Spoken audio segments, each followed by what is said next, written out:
Yeah, yeah, yeah. Yo, wake up, sheepies. I'm a little tired. I'm using different headphones today. I just want to see what it's like.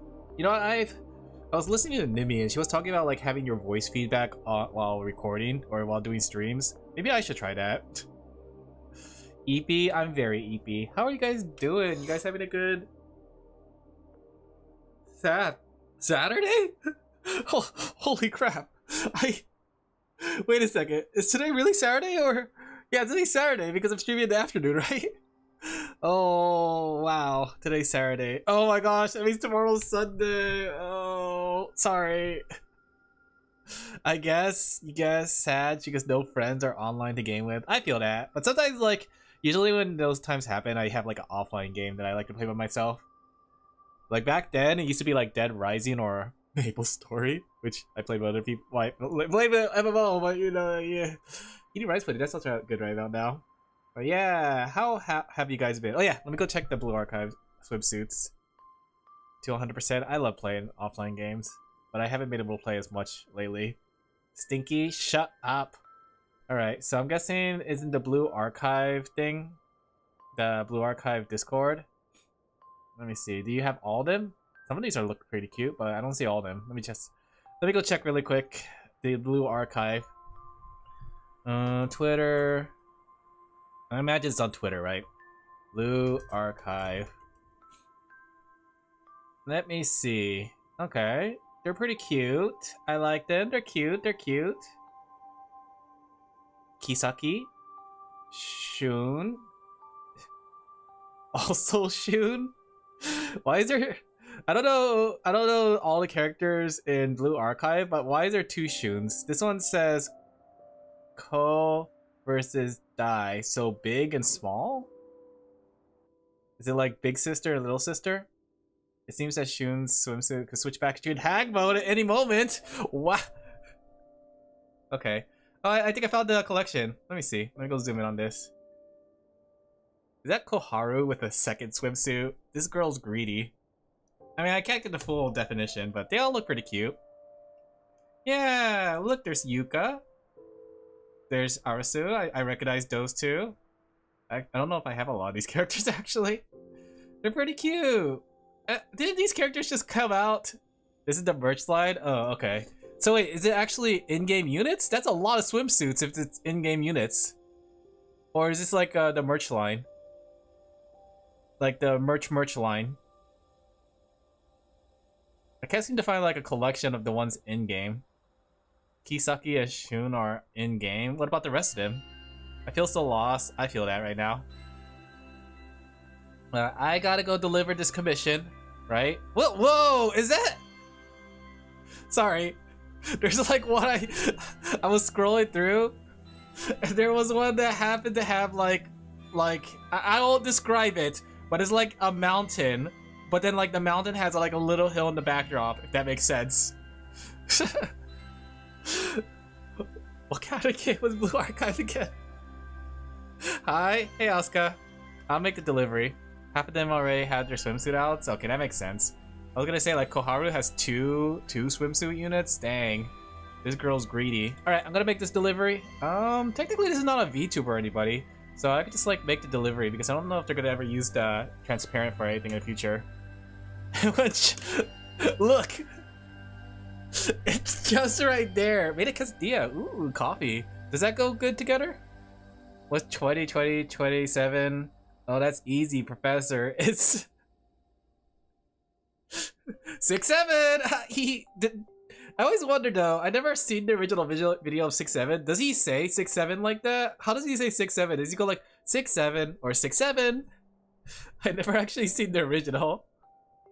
All right, let me go send this commission. Was it this one? No, this is it's this one. Shun is a student with big and small, basically two characters in one, but you can only use one. Is there, like, I don't know her story yet, but is there a lore reason as to why she does that? Yes? Okay. 6'7". He goes 6'7". Like, does he say, like, an inflection? Coffee makes hot sauce? Does it? I never had coffee, but then again, it kind of reminds me of, oops, give me a second, I gotta write this down. Deliverable. Thumbnail ready to use. I include. Oh wait, I didn't even include the transparent version. Okay. I don't think you're gonna need a transparent version. All right. Shooba booba dee ba doo. Oh, I gotta write reviews. I got so many reviews for commissions that I haven't been doing them. I'm behind on my reviews. Give me a second. I need to get the sketch for this one too. I'm so unorganized, guys. Don't look at me. I'm like really unorganized. I've been so organized as of late. Okay. What even reviews used for is for the other client. It's basically for like people to know if the client's a good person or not, you know? That way the next artist will know like, oh, said client has been a very helpful or annoying client, you know? My score must be 1 out of 5. Check your score right now under your chair. Okay. Alright. Thumbnail. YouTube. Thumb 6, 7. Oh,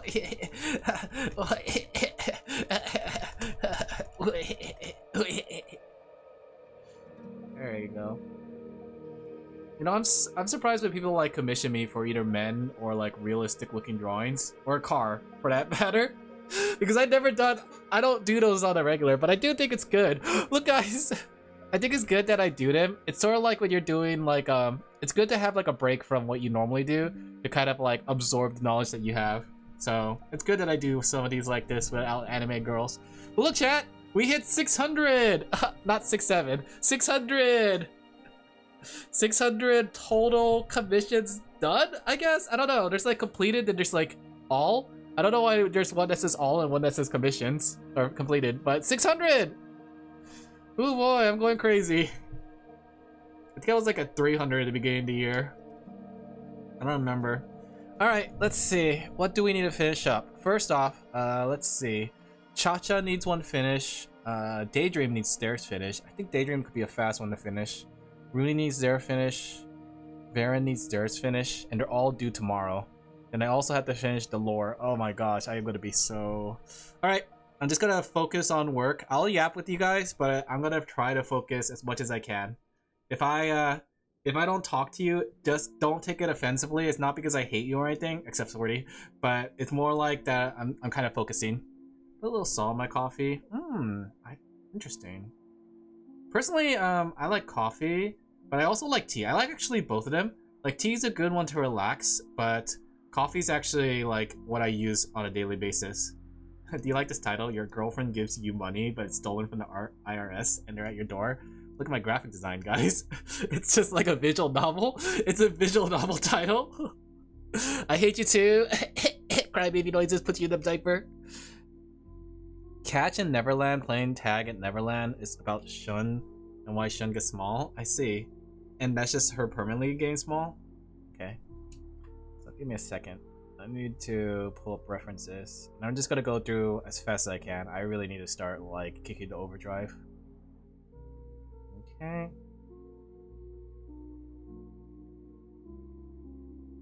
Look at this reference. Oh my gosh, I had to download this. Interesting. I had to play some Blue Archive, but I won't lie, I'm falling into the trap again of like playing gacha games where I just jump on, do dailies, then jump off. I did it with Stella Sora, then I did it with Blue Archive. Maybe it's not a good idea for me to pick up gacha games at the moment. Okay. I am falling for that trap again. And then before I know it, I'm gonna have like 4 or 5 different gacha games I'm gonna be doing that with.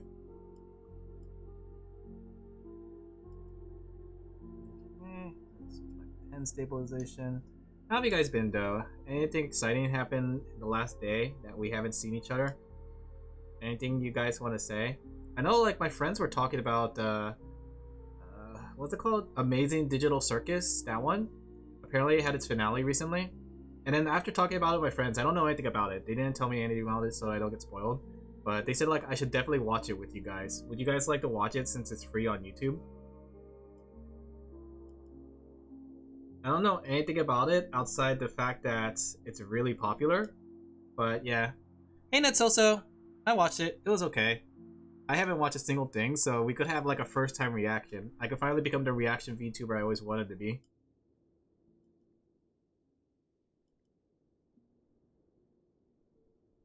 I mean, if it's, what's it called? I wonder if it's any good though. I mean, it has to be good if people talked about it. Used to be addicted to Summoner Wars, but got to a point where I capped out. I think my brother has the same thing too. My brother Sheep also used to play Summoner Wars. I never actually played it because I wasn't too interested in the unit designs. What's happening? We're just doing commissions. So I'm just going to be working on commissions as usual. Because I am just made of doing art.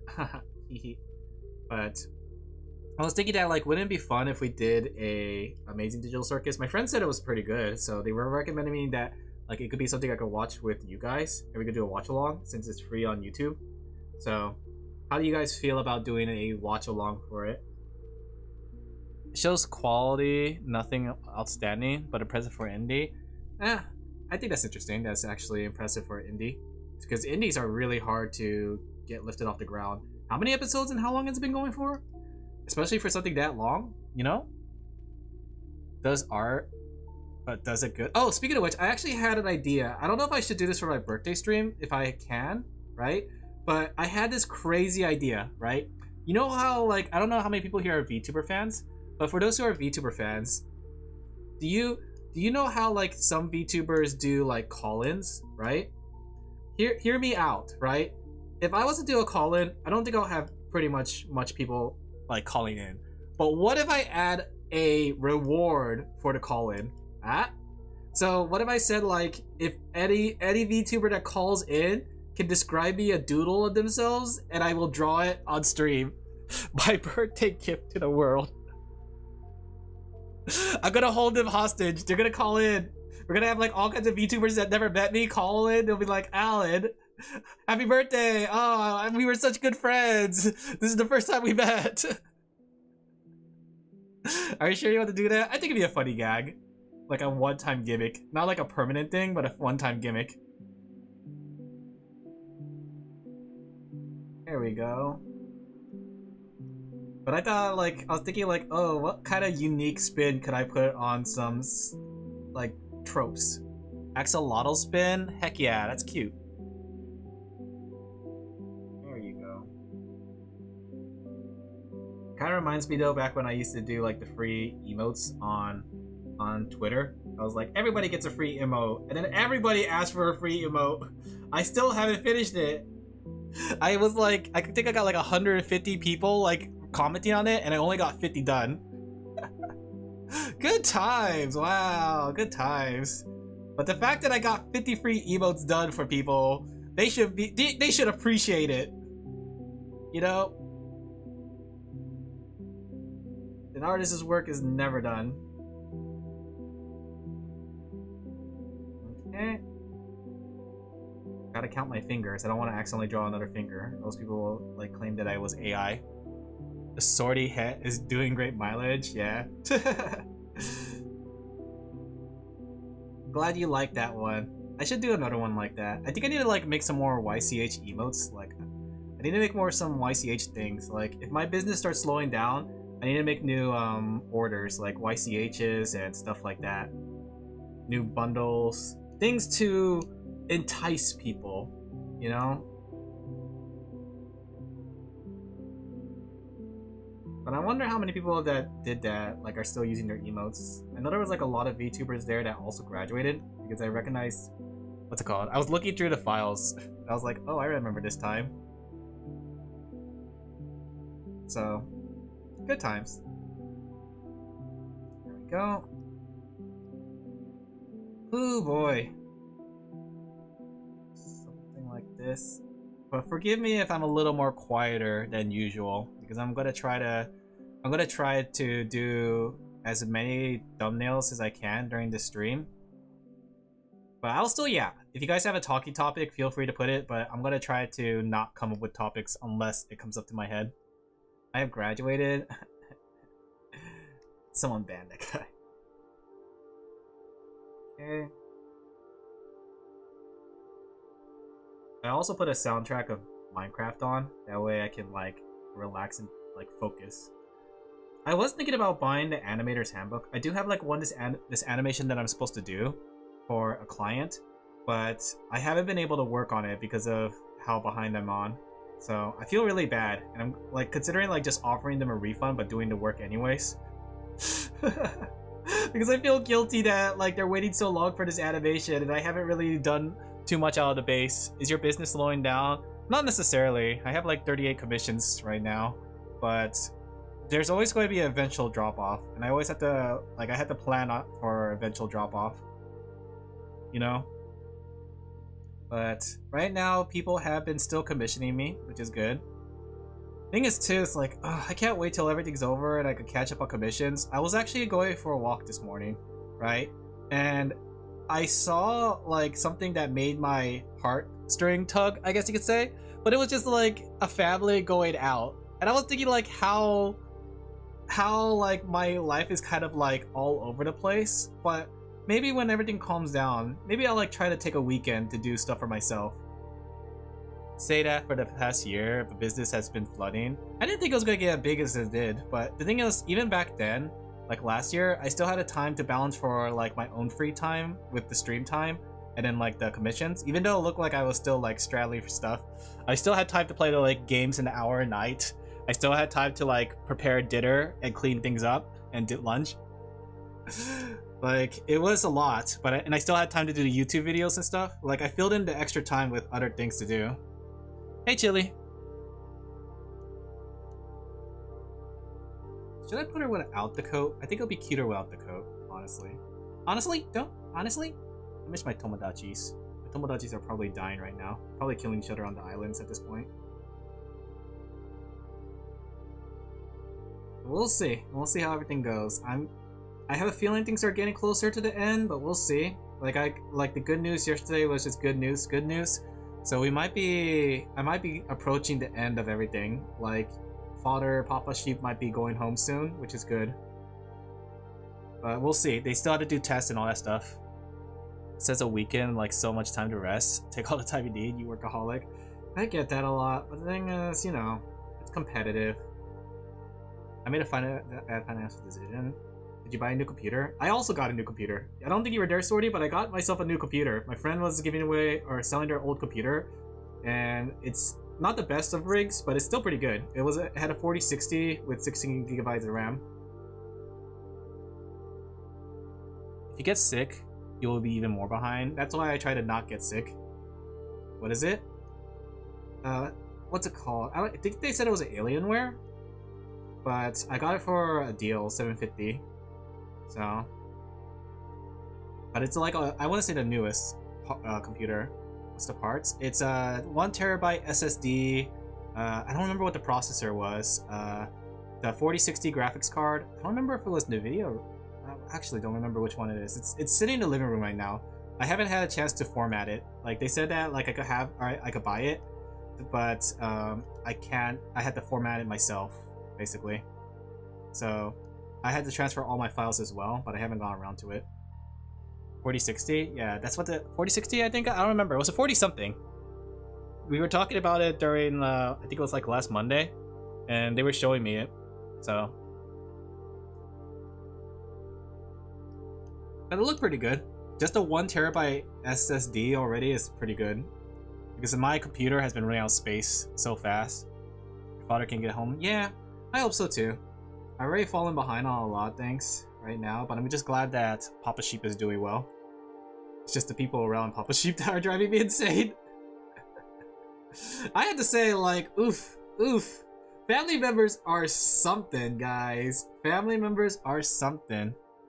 Check the VRAM on your current computer. Your 3060 might be better in situations. Interesting. I mean, the thing is too, like, if I don't use this one, I could also give it to my friend who's willing to buy it too, because they came by and said they were just gonna get rid of it, and I said like, or they said that we could buy it from them, and my other friend wanted to buy it, but the problem is they didn't have the money at the time, and I had the money, so I just bought it. So in the case that I use it, then I use it, and it's a good computer. But in the case I don't use it, I could sell it to my friend, right? And the thing is too, my current rig, the one that I have, my friend's just still looking for a better computer. so I could still sell them my current computer. I plan to sell it for like 500 or so per person the other day, or even more. Just, you know, same family, but is beyond that. There's like crazy things like, oh my gosh, I can't believe how demanding for money a lot of family members are. But I guess that's normal. I don't know. People are crazy. I don't know. I'm so tired of people. Just turn me into a hermit. I'm tired of dealing with people. Money's always like the great equalizer. Considering RAM, yeah, that's what we were talking about. Because they got a new computer, right? And they didn't want to just like throw it away or give it to like, you know, sell the parts because that's too cumbersome, right? But they essentially just gave it to us for a deal. And I just think the 1TB SSD and the newer graphics card is just going to come in handy. Thing is though, I wish I had more RAM, but what can you do? You know, especially nowadays. I think pay 750 was how much I paid for the SSD and RAM for my overall. How much? 750. I literally paid 750 for the whole thing. So I even told him like, you know, you could sell the parts, but he was like, I don't want to sell the parts. It's too expensive. 16 gigabytes, not a lot of RAM really, because that's the same amount of RAM as my computer. And I was thinking about like stripping my current computer for RAMs and like putting it in there. But the problem is, if I plan to sell this to my friend to get money back, then I should probably keep it as is. So mismatched RAM? I don't know. Are they? I thought they were both like 8 RAM gigabyte sticks or 8 RAM sticks. Because he told me, I think he said that they were 8 RAM sticks, and I think the thing is I have also 8 RAM sticks on my on 8 gigabyte RAM sticks on my computer, so I thought they would work out well. Can't mismatch 2 different sets, like as in brand or different sizes. Look, oh, I see. You found your stuff under your chair. Hermits are illegal nowadays? Are they? What makes them illegal? How can you even illegalize a hermit if they're off the grid? Also, not all RAMs the same. I see. I thought it was just like plug and play. You plug it, you play it. Brand, size, and speed. Well, I'll have to see then. Well, that's a shame. The thing is though, my current computer has a really big hard drive on it, a 1TB hard drive. Though I think that thing is getting close to failing. Like every time I try to boot up my hard drive and like pull files on and off of it, it's like slows to a whir. And I'm like, I probably should start backing that thing up. Can't be off the grid though. I thought you can. Well, not like even off the grid. I mean, you still have to do taxes and all that stuff. But I mean, like, you pretty much just keep to yourself most of the time. What's going on here? We're just working on commissions. I'm just talking about my new rig, and I need to set it up. It has no programs. It has nothing on it. So I need to set up all my drawing stuff and all my game stuff on it, and my streaming stuff too. So. But I just haven't been able to get around to it. We could spend like a stream one day just doing that. Setting up all my stream stuff.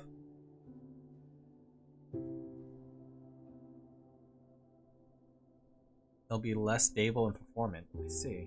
Interesting.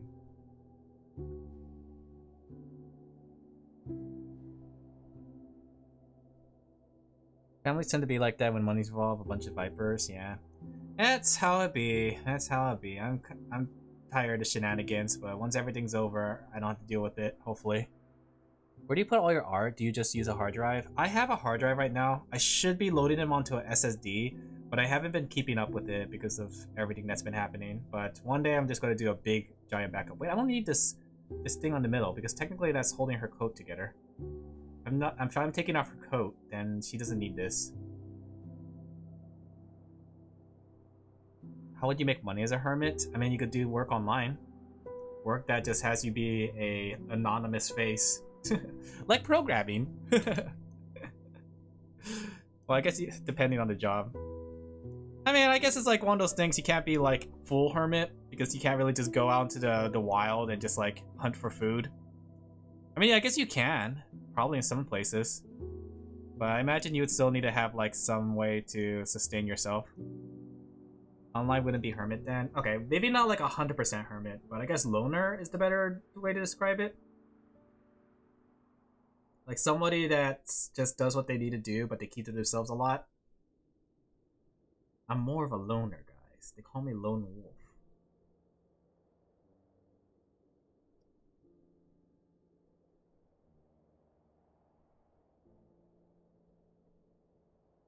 Okay.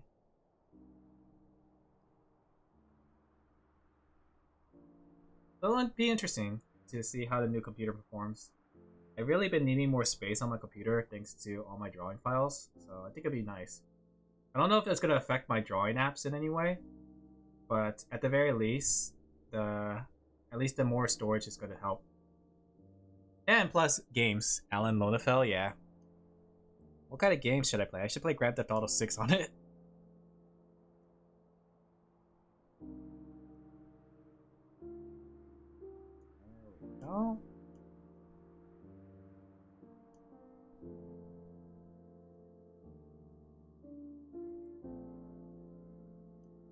Honestly, when people stop paying hermits to live their backyard, the world would be went to shit. What do you mean, stop paying hermits? 3 terabytes? I now have 3 terabytes of storage. 256 gig a day for my art. That's a lot of art. Are they SSDs? Yeah. I still have my. I'm so glad I bought my external hard drive before the whole before the whole explosion of prices on things. I have a 2 terabyte SSD that I use for backup, but I'm always scared that one day it's gonna fail me.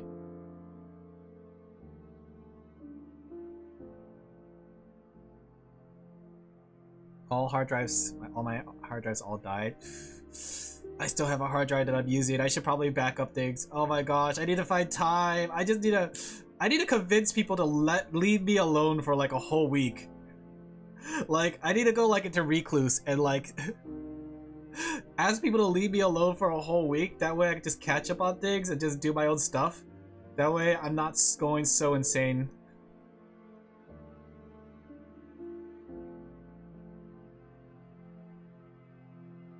Real hermits started dying out. Rich people started letting hermits live on their land as a attraction? Interesting. Is that still considered hermit though if you're living off someone's land like that?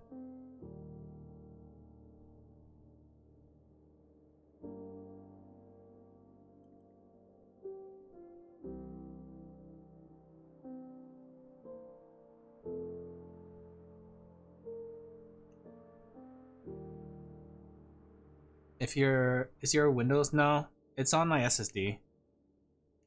What's the percentage use right now on my HDD? Let me go check really quick. Percentage use on my HDD is sitting at 0%. If they own a forest, I guess that's true. I thought you meant like in their backyard. When you were talking about rich people living on their land, I thought you were talking about like in their backyard. Doing a whole lot of nothing? Okay. Let me see. What happens is I activate my HDD right now at this moment. Because right now it's just inactive, but as soon as I turn on my HDD, that's when it starts acting up. Like now. There we go. I turned on my HDD. It went up to 85%, but then dropped down to 0. How's that? Still good? Is it surviving? It's fine. Okay. Okay, maybe I'm worried about it for nothing, but I'll still make a backup. It was the time of nobilities, so not America. I thought we were talking about modern time. I didn't know we were talking about past times. They call me Alin Hermitfell. Leave me alone.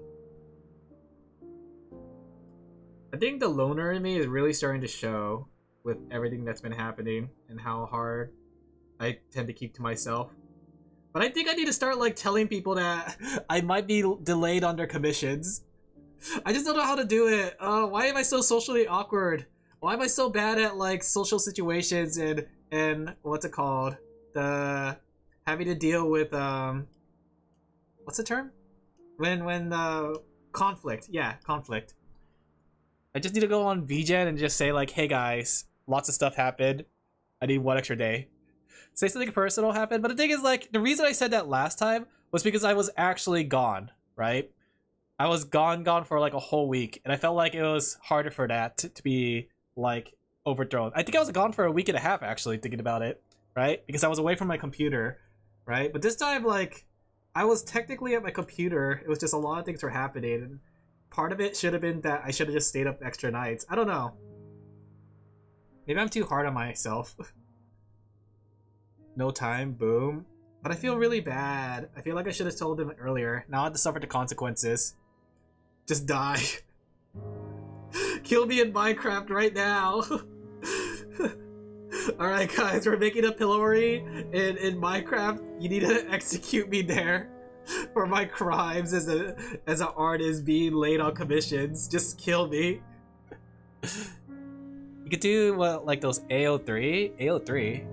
Even at death's doors, they make updates. That's literally me right now.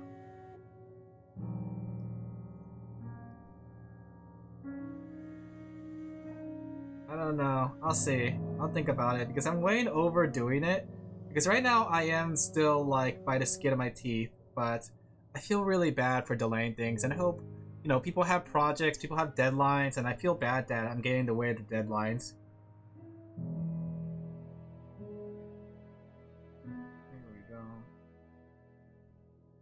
But as soon as I catch up, I just have 2 big projects that are in the way. But as soon as I finish those, I should relatively be able to catch up better. As long as nothing gets in my way. Because like I said, I do like 3 commissions a day, but the reason I haven't been able to catch up was because this whole last week I did only 1 commission a day, basically. That's a whole lot of coping, I know. I don't know. It's a situation I set up for myself. I should have done a lot better, honestly. Well, we'll see. I'll have to think about how I'm going to approach this. Because I tried to stay up last night to finish up commissions, but I felt really bad because the longer I stayed up, the worse the drawing came out. So, like, I didn't want to have that for my clients, a commission that felt rushed and terrible, just because I didn't get enough sleep. It should be rushed, but look good.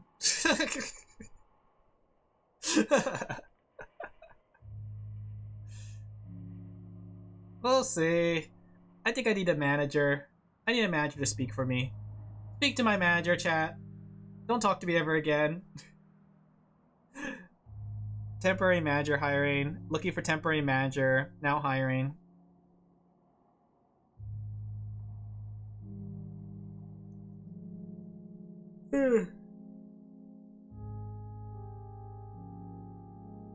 Even if you use sleep where it's not like you'll get any time if you put off sleep. Yeah, that's what I realized too last night. I was thinking like, okay, here, what if I, instead of staying up late, I get some sleep, wake up early, have a good cup of coffee, and get to work. That way I can make sure that the commissions get done.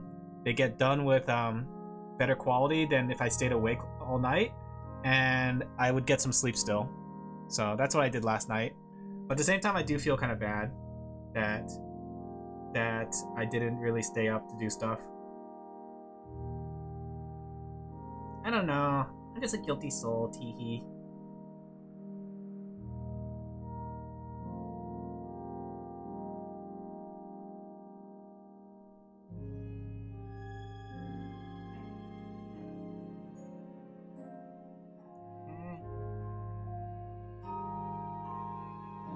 You know, this is supposed to be the Minecraft soundtrack, or at least like Minecraft music, but this, I don't think I ever heard this track in Minecraft. Maybe I haven't played enough Minecraft to know all the Minecraft songs, but this one just sounds unfamiliar.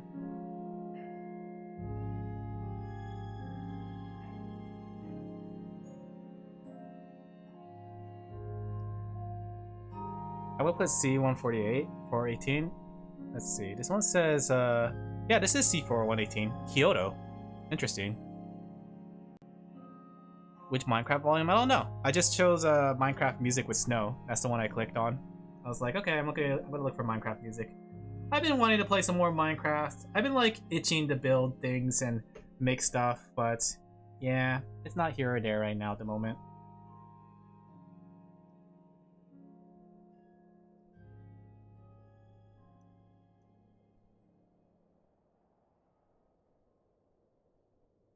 C4418 is very experimental. I I don't think I remember hearing this in Minecraft though.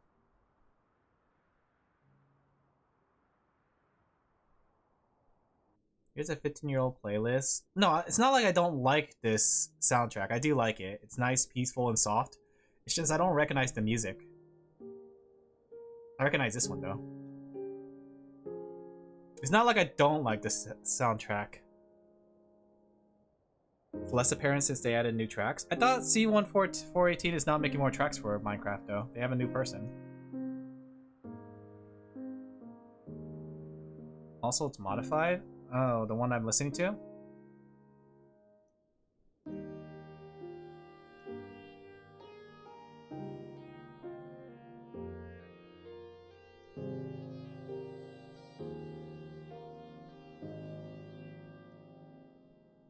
But it's still nice. It's nice and soft.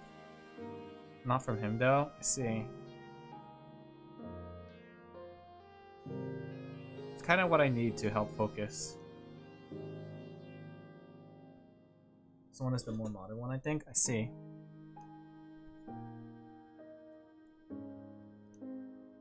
Ugh.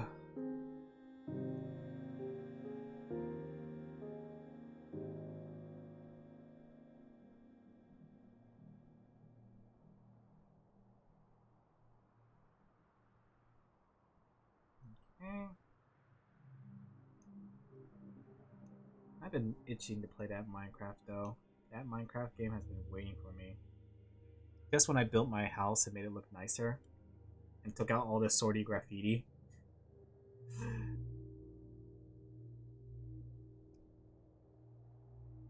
I still don't know how you compose link sorty. I'm okay with this one though, guys. I'm okay with this one. This one is pretty nice. You'll see it's very different. Too bad we don't have like a song request night. Maybe one of these nights we should have it so we have a song request night. So if it gets too samey, like last time I did this like long ago, and everyone's just playing Naruto music. I mean, like I don't mind Naruto music. I think it sounds good. I guess the only problem though is like copyright. I guess that's the thing I'm also worried about nowadays. I feel like nowadays compared to back then, it's like I feel like nowadays the copyright stuff is a lot more prevalent. Sad nothing they added ever recaptured. I don't know. The thing is like I don't recognize it. I think part of it is that I don't know all the songs of Minecraft, but when I play Minecraft, I don't recognize which ones are C418 and which one are not. They felt like a good blend, but I think it's partially because I never played until like a much later version. I wasn't there for the beta. Like I said, I played around 2020 for the first time, I would say. Listen to those links. I'm drawing!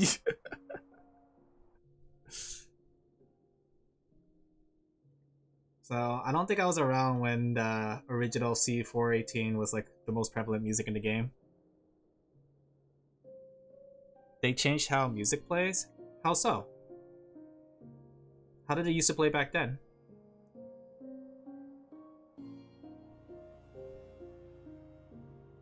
Because the playlist you got is the most calm version and it's pretty boring? Guys, I'm trying to focus! Wow! The whole point of it is so it's like background music but peaceful and letting my mind like focus.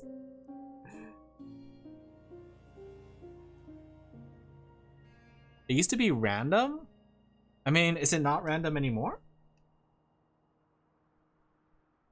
Like, how random as in random? Like, it played whatever song whenever it wanted to? But only listen to the modified OST? I never said I loved it, but I did say I like this one. But I know I heard the music of C418 before.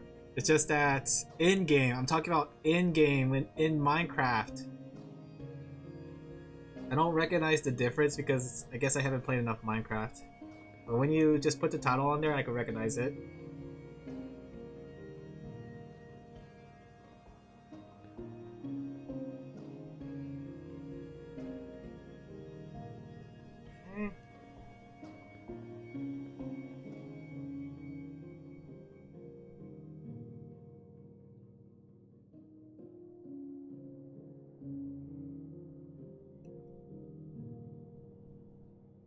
I got a mod that only puts C14 and strips every artist that put bad music. I still don't know the difference though. That's the thing.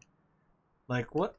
Maybe I should look up a soundtrack of like all the modern Minecraft music, because I don't know which ones are the new ones and old ones whenever they're playing the game.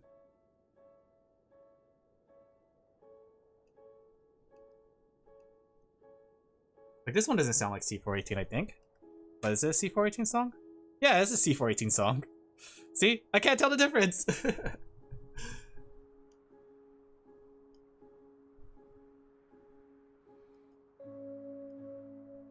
It's nice and peaceful though. Sometimes these kind of songs are good to let your mind focus, hone in on this craft. Minecraft. Sorry. Bad joke.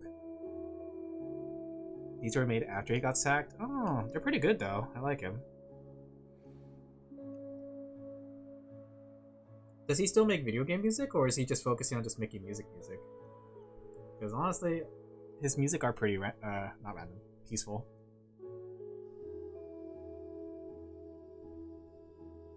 They're good like focus music, good study music.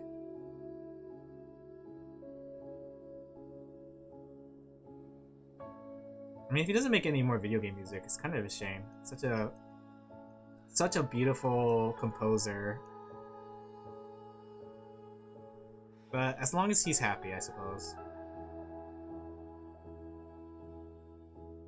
He wasn't in video games. Oh, interesting. I think that's the thing too. Like, it kind of reminds me of voice acting. How like when it comes to voice acting, it's important to find people who are outside the medium of people who study video game music and stuff and video game voice acting, right? Because those are the people that will create some of the most beautiful stuff. And I can see that. Same with the voice actors. I think Final Fantasy XIV had that too. Where Final Fantasy XIV, instead of hiring like voice actors, they actually hired I forgot what it's called, but it's like a group of opera actors from the UK or something like that to voice the English dub. And the English dub for Final Fantasy XIV has been pretty good. I haven't like listened to it myself, but the small parts like during Shadowbringers have been pretty good. Theater, that's what it's called, theater, thank you. Like theater, I wouldn't say theater kids, but it's more like it was a roaming theater if I remember correctly. Because the original dub for Final Fantasy XIV in A Realm Reborn wasn't that strong, so they decided to replace the whole cast with a higher quality one. But it was people who weren't in the current industry. Something like that. I think I was reading a story about that. I might have butchered the story a bit, but I heard that's part of the reason why the English dub was so much different in A Realm Reborn versus the rest of the game.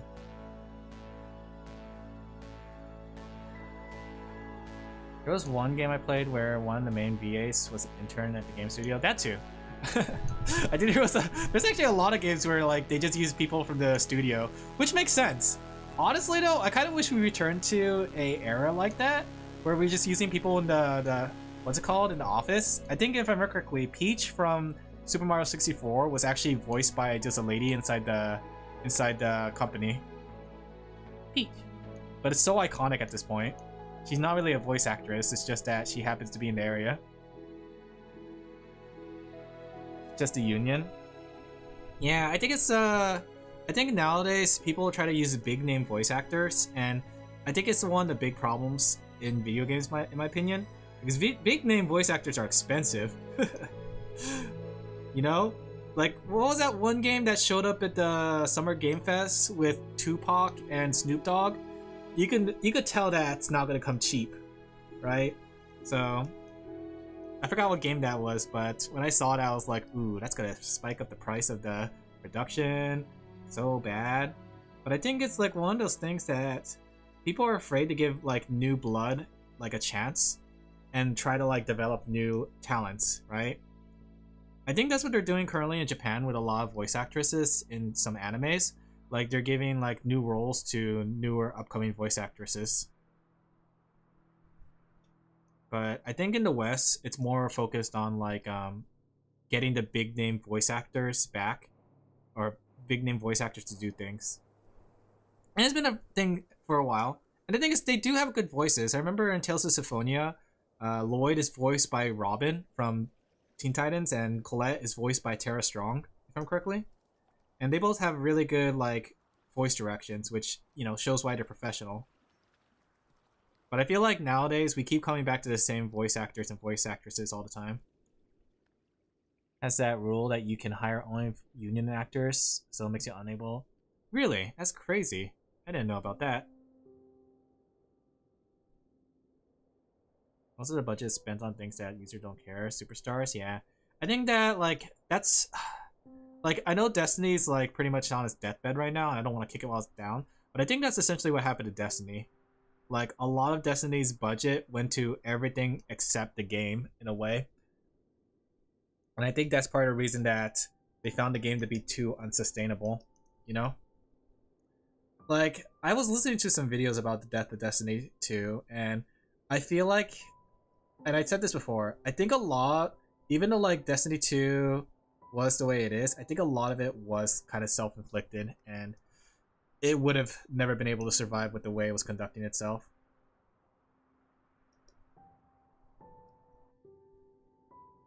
Like, it would have to do a lot of budget cuts and like actual like smart planning on their budget. Because voice actors and stuff like that, especially if the game is fully voiced, it doesn't come cheap in a fully voiced game. Even if it's like, even the small scenes get voiced. Hard to say though. I feel like there's a lot of things that happen in Destiny compared to other games that really caused, you know, the downfall of Destiny 2. Which is a shame. I feel bad for them. I feel bad that Destiny 2 is losing their game. The fandom. Nobody deserves that. But they should have just done better, really. Oh no, dog. Dog, no, dog, no, dog, no, no, dog, no, no, no, dog, no. No, dog, no, no, no, dog, no. I'm working, dog, no. I'm gonna go grab his little butt and then bite him. Come here, dog. Come here. I'm gonna throw this sock at your face. You see this sock? You see this sock? Oh. He does not care. Okay, 1 second, I'll be right back. Let me go deal with the dog.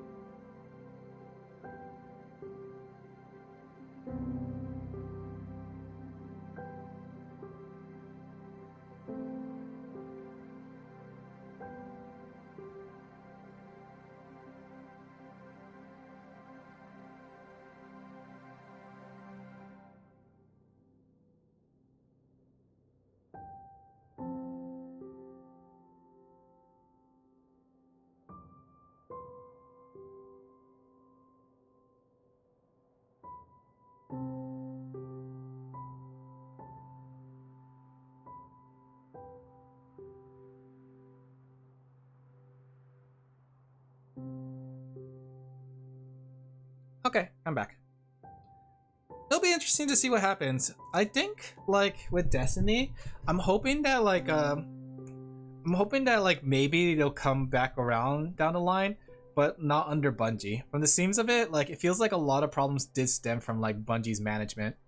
Like, now that like technically Sony's taking over, it'll be interesting to see if Sony decides to like take the title. I mean, it'll be a waste, but then again, I guess they've done that with other titles where they just never used them again. But it's a waste of the IP to like leave it dormant and never touch it. There's a chance that they'll relaunch Destiny 2 and you have to pay for it again. I was thinking about that. It could be like Destiny Ultimate or Destiny Infinite or Destiny Complete, I guess. But I think what Sony could always do is take over management for Destiny, right? And now they have a big MMO title under their belt, right? And as long as they manage it well, it should kind of like make money for them, basically. Because honestly, Bungie's like, this goes beyond just like mismanagement. I think Bungie really bungled it, and I think I don't know if their experience with MMOs or anything, or like what really caused it. Was it greediness of the CEO or something like that? But I don't think they could be trusted again with like such a big project. So I think if Sony tries to do it, we'll see how they do it, because like they're probably going to have a better head on them, which is kind of crazy to hear, because like but when you think about it, I guess it would be better than Bungie.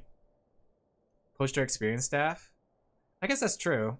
I mean, I think that was part of the whole thing. Like they kind of wanted to dissolve Bungie and absorb them into the main staff, which makes sense, especially with the way Bungie's going. Dang.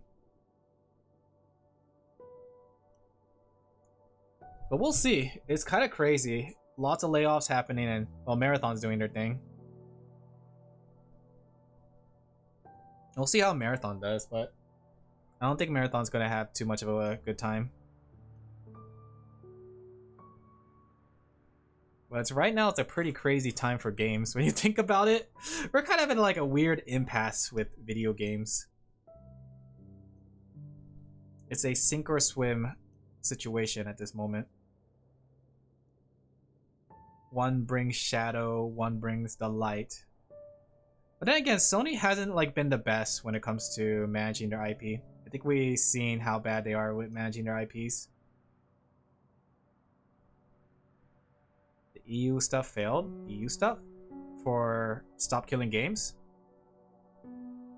Because I'm not too surprised if that's the case. I mean, there was no guarantee, even with all the attention on it, that was going to pass. Just before the vote? Do politicians hate Stop Killing Games or something?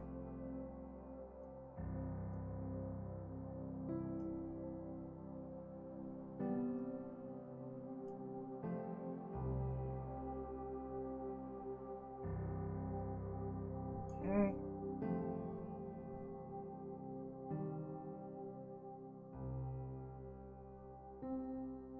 That's a shame though, if that was the case.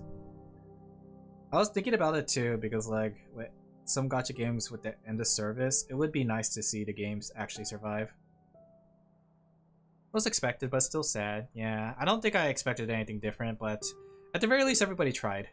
Really. What was the reason that they said against it though? Was it like a waste of time, or was it because they're justifying like companies? Like, what reason did they have to reject it though? I'm curious. Was it like, ooh, this is a little too much for us to handle. Let's leave it to game companies to make the decision on their own.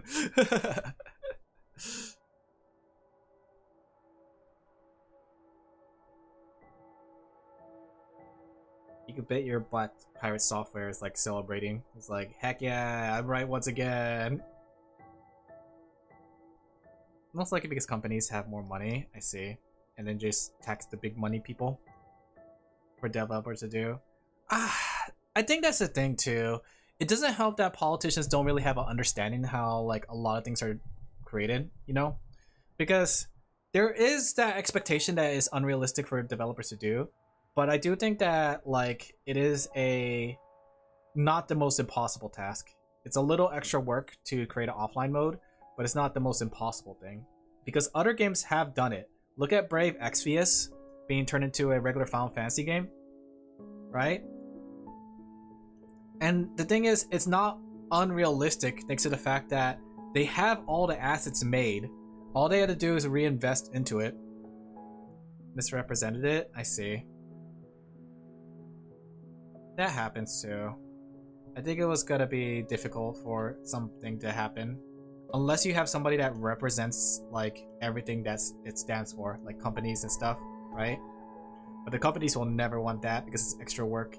Maybe more money in the pocket. But then I don't know if you guys noticed this, but I think there's been a shift in a lot of gacha games lately. I feel like gacha games are more shifting towards like, I wouldn't say like player friendly services, but it's shifting towards like removing gacha aspects in a way. Not like the standard gacha games, but I'm talking about like I don't know how to describe it, but because I saw there was like, I was listening to like a gacha game that came out. I forgot what it was called, but they were taking out like the whole character banner, and basically all the characters are free. You just have to grind for it, and you just have a weapon banner or something like that, which I think is a good direction to go. And I know there's like another game that went full like, let's just make a game instead of actually a gacha game. So I think people are realizing that the gacha game thing is a lot less viable. So gacha game becomes game? Yeah. I think it was Dragon Nest 2 was the one that became a game. Like, it did pretty poorly, so they decided to like, you know what, let's just make a game out of it. So they made a game out of it. which I'm still flabbergasted how how more gacha games happen. Dragalia Lost? Where's my regular game? Where's my just Lost? Take out the Dragalia and make it Lost. Bad joke. 10 out of 10.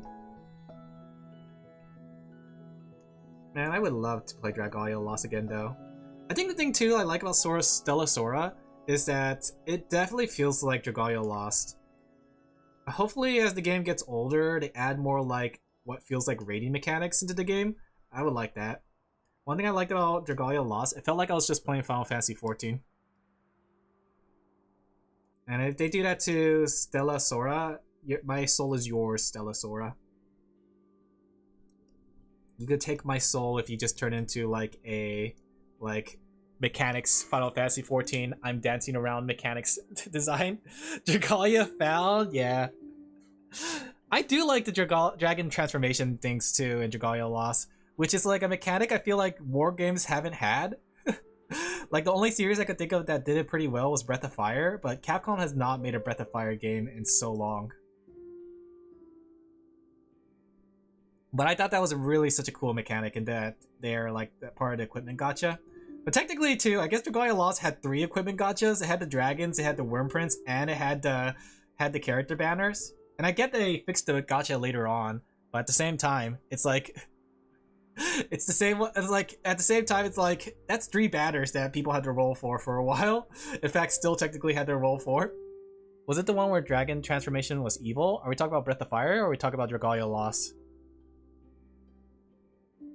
Because I think in Breath of Fire, they were considered the Outlanders, kind of outcast kind of thing, and people have never seen it before. In Dragalia Lost, it was like a lost art, like sword art online.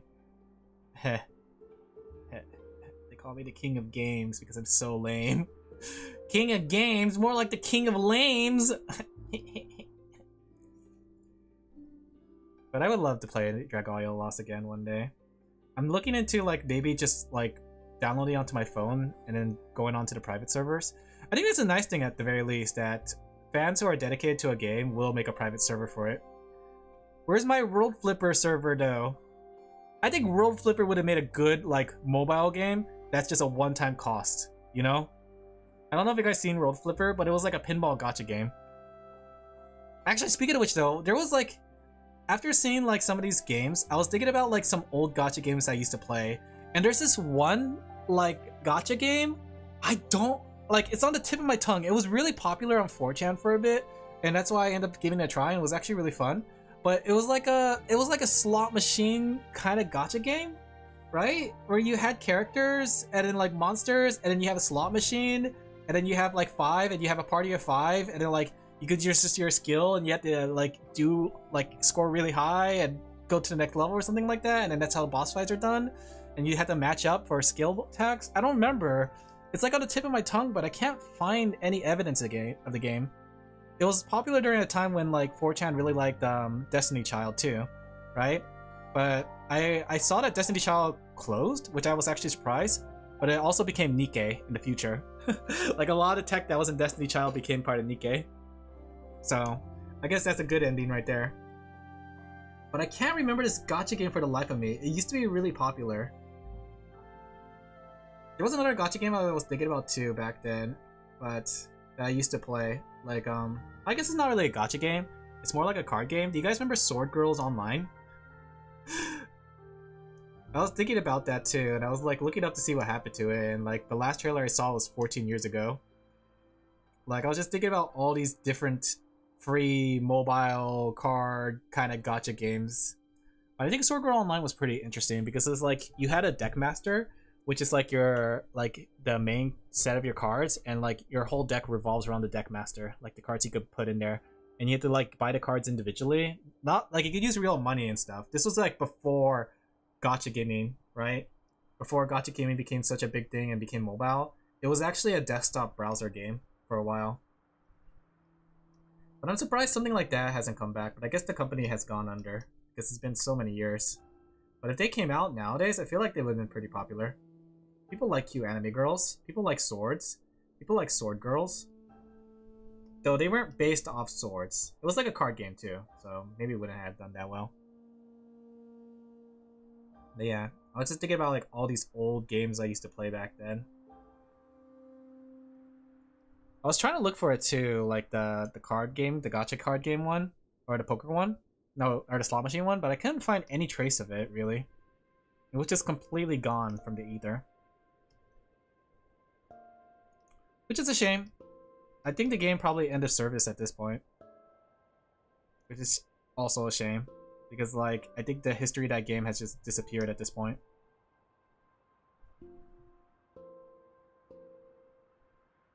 Just like Soccer Spirit. Soccer Spirit was definitely a game.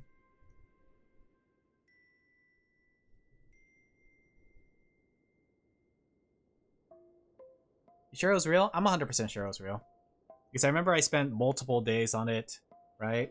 It's just I can't remember the title, and I bet if I remember the title, I could find it pretty easily.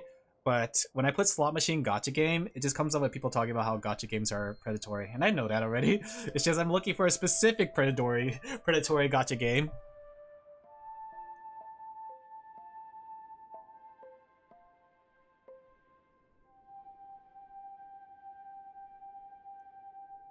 Hi. Hey Saturnus, how are you doing? We're just working out commissions, and I'm kind of focusing a little bit hard, so if I'm not yapping too much, that's probably why.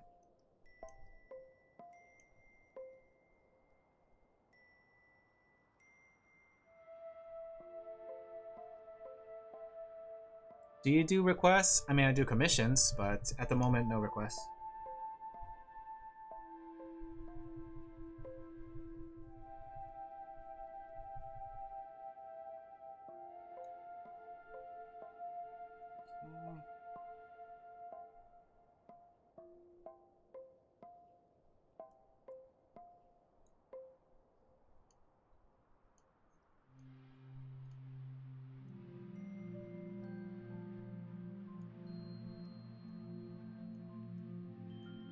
Alright.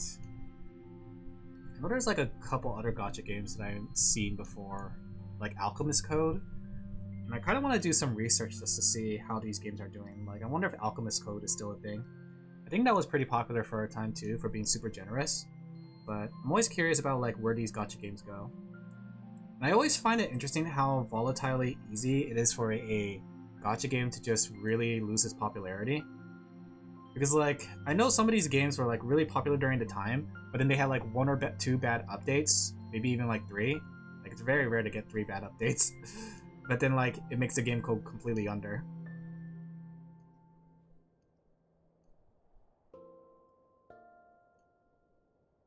And you know how gacha games are. They live and breathe by the player base that they have.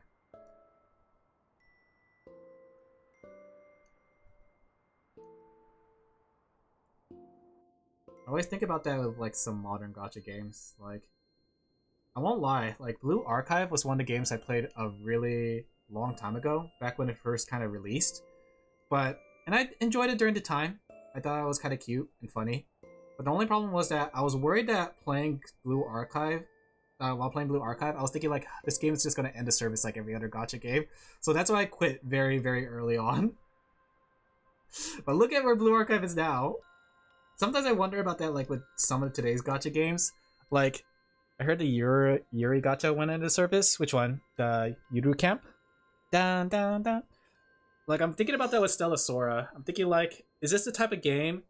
Quit before the Miku banner? Yes, I was there before the Miku banner. It was like towards the very beginning of the game, like when it first released. Because I remember people were arguing about which one was better, Girls Frontline and Blue Archive. Because they were both girls with guns, right? And I was just thinking about like, you know, these kind of games probably usually don't last that long. I mean, Girls Frontline is still going too, but I don't think it's going as strong as Blue Archive. Blue Archive has become really strong. But I'm kind of trying to like look at the signs of what makes a game last that long. Because I kind of want Stella Sora to last the same amount of time, because I really enjoy that game. It's a very good poop game. It has a lot of convenience to it, and I like the way the girls look. But I'm having the same feeling that I did with Blue Archive, where this game is just gonna end of service. I don't know if I should spend that much time on it, but Blue Archive did pretty well, so maybe it could be the same thing. Just hit a niche, yeah. I was listening to a video talk about Stella Sora, and they're saying how like they're trying to aim for the same niche, because Stella Sora is actually surprisingly popular in Japan, but I wonder if the Japanese popularity is gonna be enough to save it in the West. Because like, and the thing is too, like, it's a low maintenance, like, both for players and for the developers, because it doesn't have like full voice acting. It only has voice acting in specific scenes, and like the update cycle isn't like the most frequent like other games. So, but we'll see. It would be nice if that game survives. I think it would be nice to have like a action RPG casual game on the mobile that I could play on the toilet. My poop game, as I used to call it. Diablo Immortal used to be my poop game back when it first came out, but I got tired of that one. But we'll see. I just hope that it does survive, and I'll just try it. My poop game. My poop game. Alright, let me go pull up $1.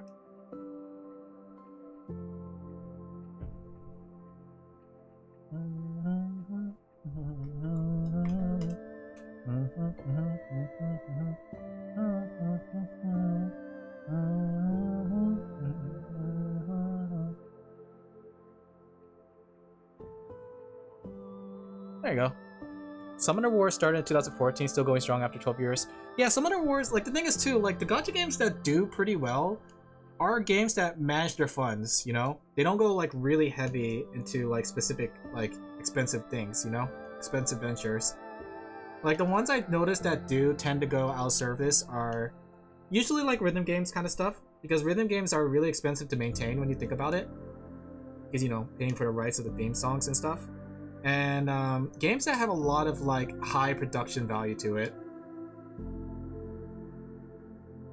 because there's like a lot of like popular or games that like, how should I put it, games that are really popular. I won't even say really popular, but get popular enough to have a good dedicated fan base, but they don't like make enough money to cover the cost of production value.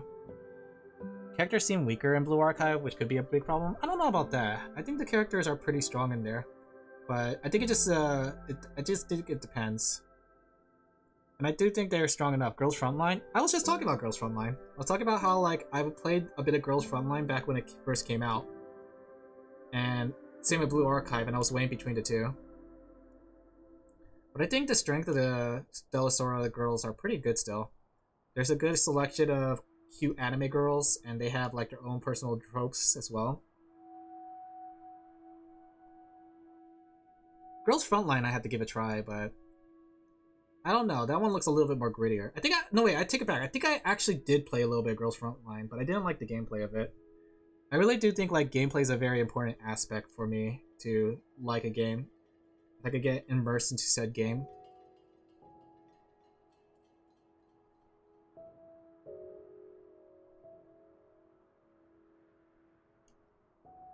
Okay. Maybe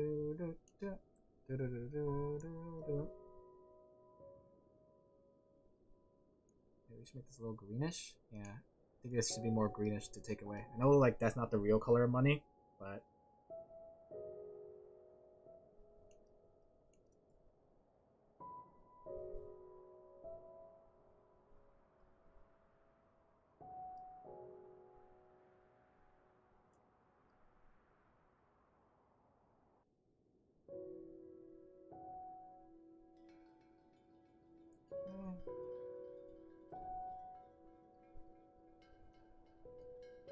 there we go.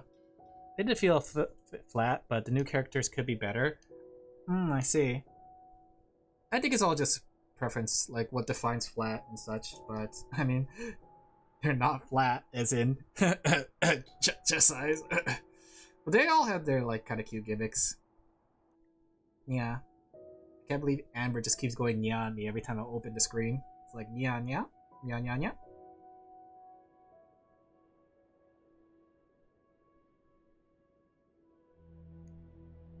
Okay.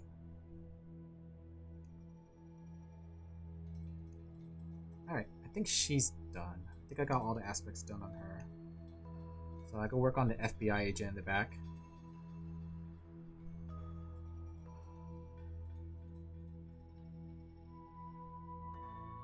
Okay.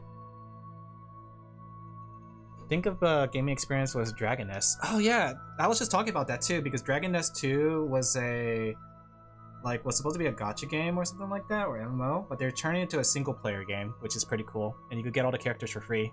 So had cool combat. I heard. I wanted to give Dragon Nest a try, but I think the game went offline before I could have gave it a try. I forgot when Dragon Nest 2 came out, but I remember seeing a lot of people talking about it for a while.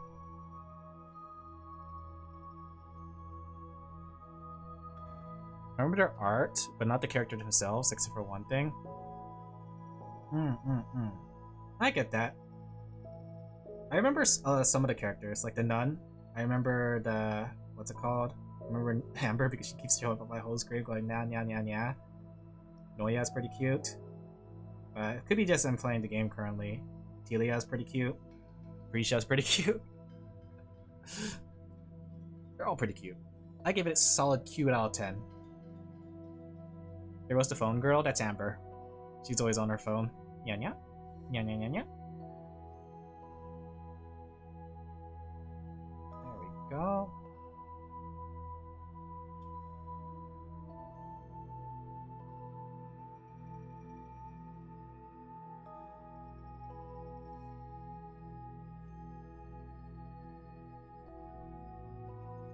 But I wish, like, for games like that, especially if Stellar Sword does go into service, I think the gameplay of it was pretty fun. That it could be a good, like, just a buy-in gacha game. That's the thing I always thought about too. Like, I wonder what's stopping a game from just being a buy-in game, where you just like they just released a whole game, sort of like Mega Man X Dive. I think Mega Man X Dive was a good example where they take out all the gacha elements, but they just replace everything with just grinding elements. That way, you could still play the gacha game and enjoy the story and the characters. But you just had to, like, instead of paying money, you just grind the time out. I think Mega Man X Dive was a good example of like what they should do with that. I just love dragons, so I guess that's what caught me off guard. Ah, autocorrect. Don't worry. I get that. You would have loved Dragalia Lost. Dragalia Lost was definitely all about dragons because they were kind of dragging their all over, dragging all these dragons. It's too bad that Dragalia lost. Get it?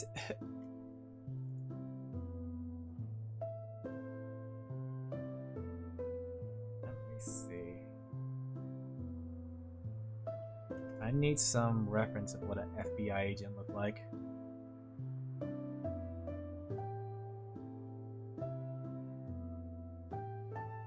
Do they not wear gloves when they do these kind of things?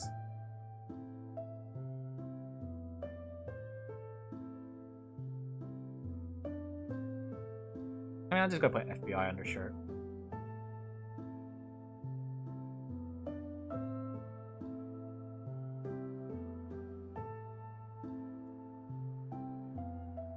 Hello, everyone. Hawaii, I'm fine, thank you. Hello from Korea. Hello, every Renya. Dragon what? I didn't know. Dragon these. Stellar did kind of drop the ball by starting increasing the pools. Yeah, I saw that. Not increasing income. I think I was listening to that, but I'm surprisingly having an easy time with the gacha. I thought I wasn't gonna get any characters or anything, but I got every character somehow. So I think that was what adds to the fun of the game, is that I get to like choose my team. So the only characters I don't have are from the limited banners, but I have at least enough to make a team of every type. But don't they give you like, I don't know what the income is there yet. I haven't done any calculations, but I know the weekly gives you like 500, and the dailies give you like 100 something. Yeah, dailies are 100, and weeklies are 500. So that's 700 per week, plus 500, so 1,300. 1,300, so take like a whole month just to get 110 roll. That's not including events. An event gives you 30 times the story, which... if we did an estimate, that would be like 300 for story, and if we do it for quests, that's also 600, plus some tickets that you could draw. So I think they come with 5 tickets, or was it 3? I don't remember. So you would at least, on estimate, get like 20 rolls a month. At least based on what I remember from the game.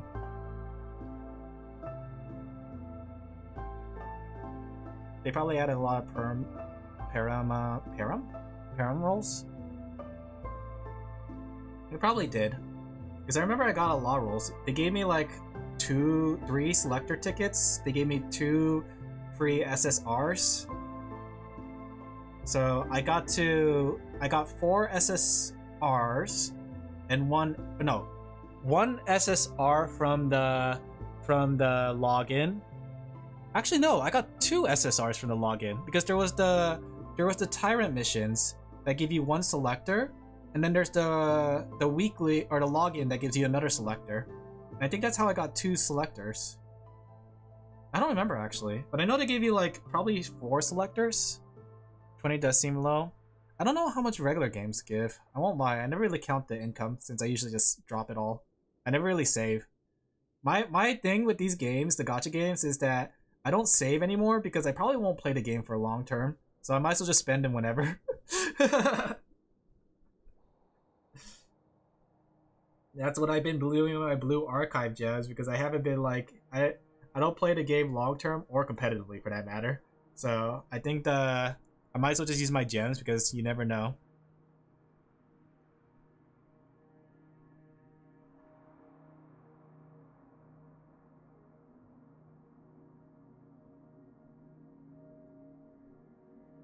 There you go.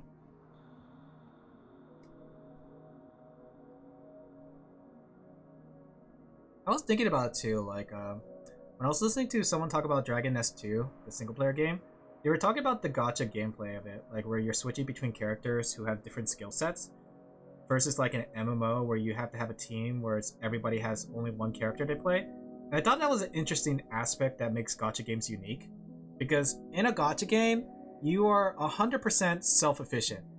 Like if you're designing a team, especially in like say Genshin Impact or something, you have your tank, you would have your or shielder, you would have your healer, you would have your attackers, and you would switch between them when you're playing the game, right? Versus like in say Final Fantasy 14 or World of Warcraft, you would need one player to play a healer, one player that needs to play a tank, and one player that needs to play DPS.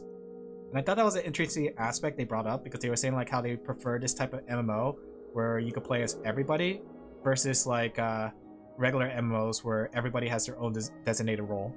And I think that's an interesting thing to say, because it's like it's the separation of single player versus like multiplayer, you know? Like MMOs kind of expect you to play with other players, especially for later game contents, while like a single player, I guess you could say MMO, is more like focused on self-efficiency and being able to do everything on your own.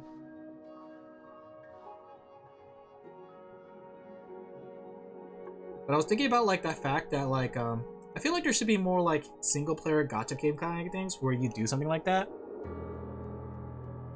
Gotta draw a humanoid dragon girl with claws and High School DxD. You say the time? Oh yeah, I know what you're talking about. I think Melia looks very cute from Irene from Slime. I like how she went from like being an enemy to like best friend really fast. People prefer to have agency. Agency as in like doing everything themselves, or agency as in being able to be focused on a role? Like what definition of agency are we going here?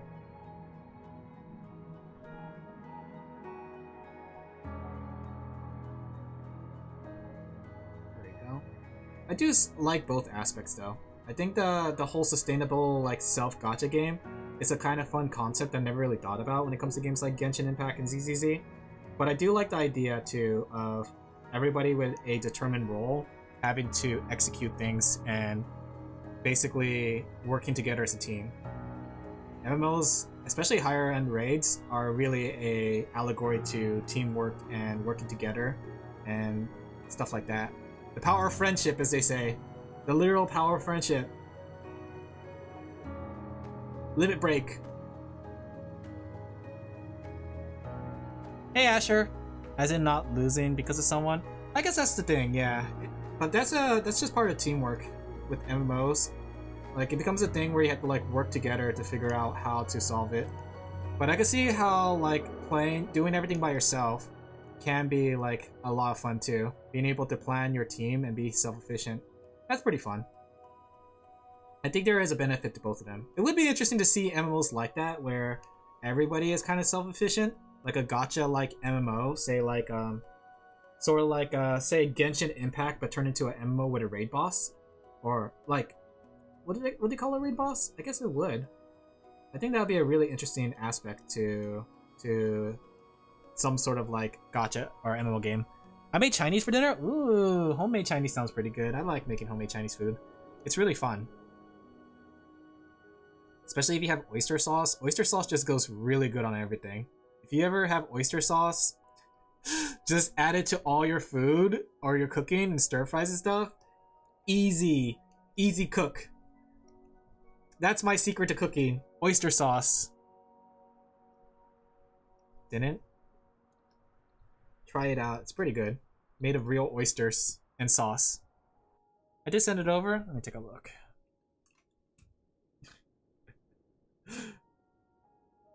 I just saw that tweet with Kisaki. Oh, did you make orange chicken? It looked pretty good.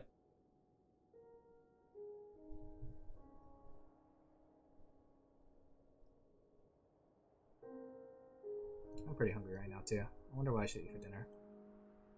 I wonder what's for dinner, Link. Link! All heroes strive for true peace in the land. Link! Just general toss? Oh, like so? General so or general toss? Like, I toss you away? Sounds good though. Sounds tasty. Do you have a wok? I like cooking with a wok. I've only done it like once. But it's a bit scary. I'm not good at it because I've only done it once, but it was kind of fun.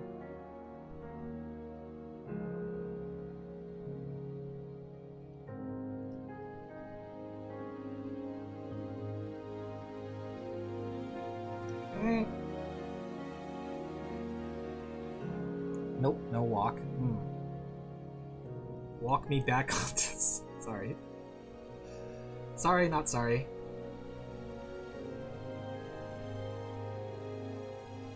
They call me the king of all jokes. The king of lame. Fryer? Oh, air fryer, interesting. I only use my air fryer for reheating things. I don't really use it for cooking. I should probably learn how to do like air fryer recipes. I've seen people do like one air fryer recipe where it's like just toss all the ingredients into the air fryer and it's all done.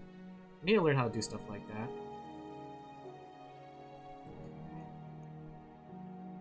There we go. FBI! Open up! Quick, chat, clear all my hard drives.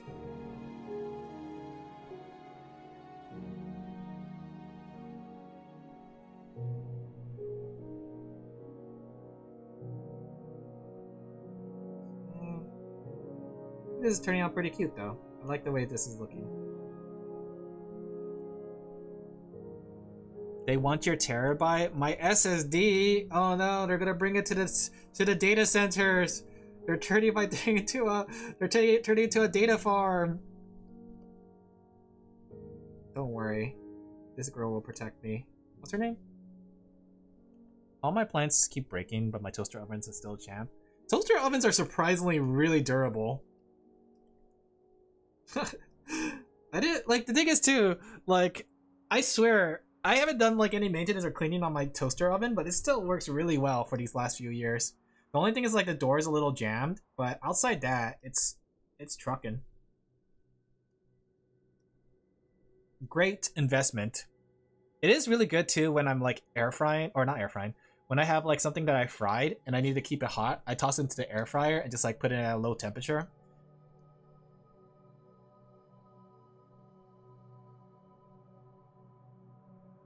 Okay.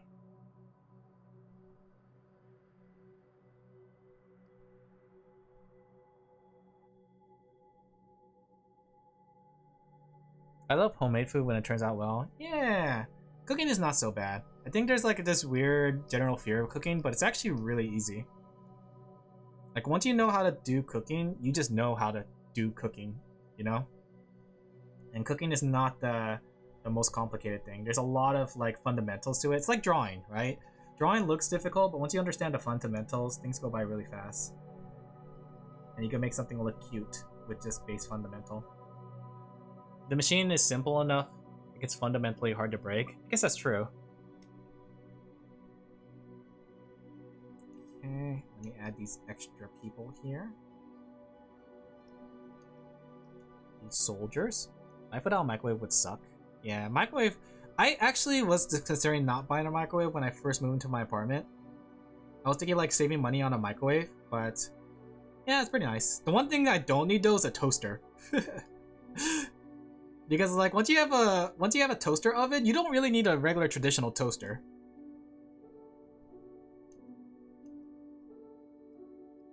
This guy should probably be smaller.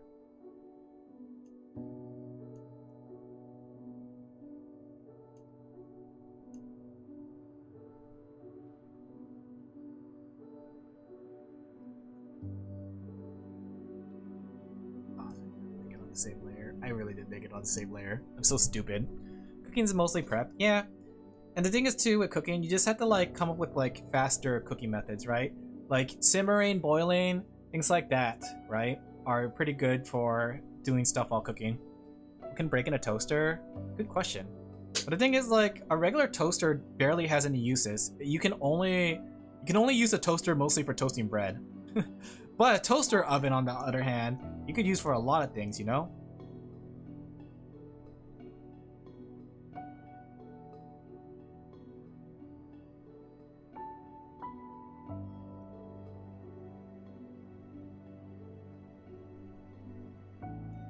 There we go. You know what they say. No, I don't actually.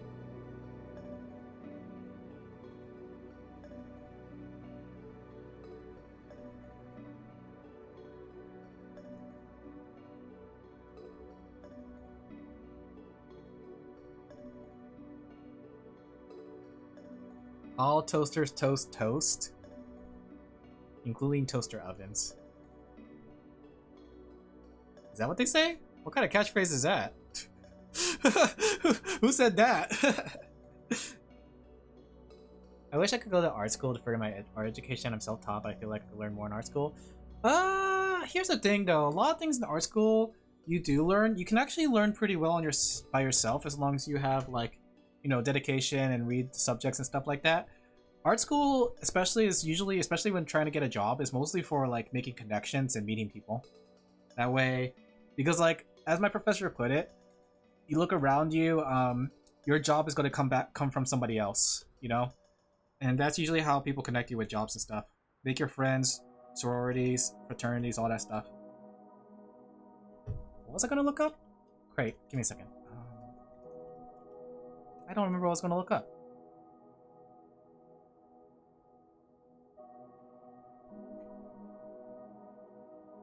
Cooking just a lot of waiting, yeah, pretty much. That's the biggest secret to cooking. Oh, I remember what I was going to look up. I'm just trying to get some ideas of coloring from ASMR thumbnails. Oh no, VTuber ASMR. Just so I could get an idea of some lighting stuff.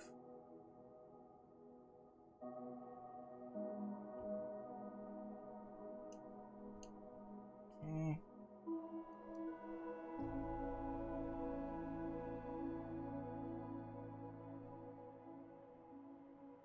Let me see, did she have a specific coloring scheme she wanted to go with for her ASMR?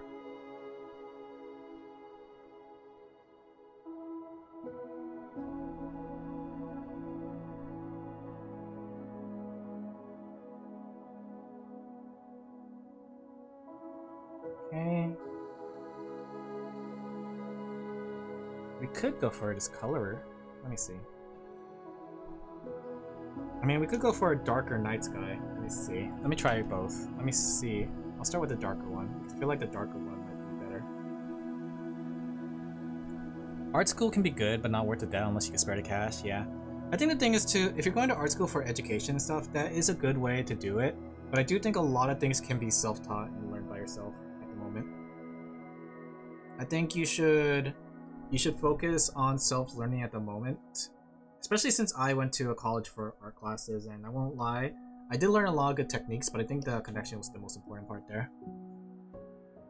Especially with how subjective art is, yeah. I really want the college experience, it's also nice to learn. Yeah, I won't lie though, I did like my college experience though. That was something I did enjoy. Like, I wasn't really much of a party person or anything like that, but I enjoyed like being around people and meeting new people and all that stuff. Like, I was sort of like an extrovert, but not an extrovert. Actually, this is a pretty good color scheme I could go off of. Let me see. I'm just gonna pull up some stuff for coloring.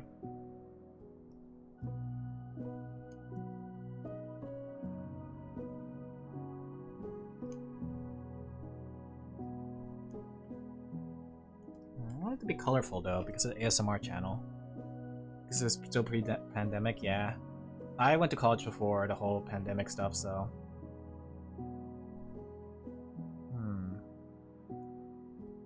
Being your own boss is hard. They don't teach you that, though. That's the thing. They don't ever teach you how to be your own boss. But luckily I had my own marketing classes as well as, like, art. Because I went to university with a focus on marketing, actually, funny enough. So, graphic design and marketing.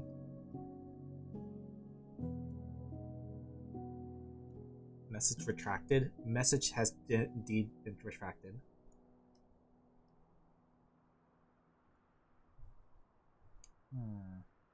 I want to make this colorful, but let me see how I could do that. When I said 2021, I was robbed. I mean, we were robbed. That makes sense. I do feel bad for the people who had the pandemic incident. Because the fellow graphic design student? Yeah, I'm a graphic design student, guys. I don't know if you guys noticed, but I went for graphic design, so I know how to do logo designs and all that stuff.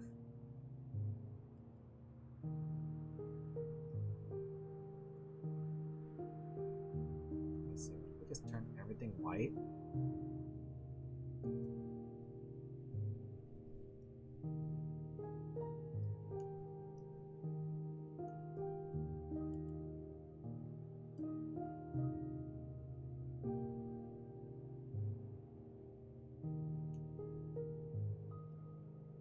It was an Android thing, I see. I would say it's not a bad idea as long as you can pay for it. That is not, yeah.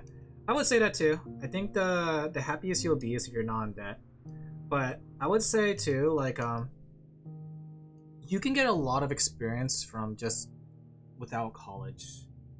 So don't let college be the end all. It is a prestigious thing to do, and people admire you for going to college, and you know, it shows up better on your resumes and stuff.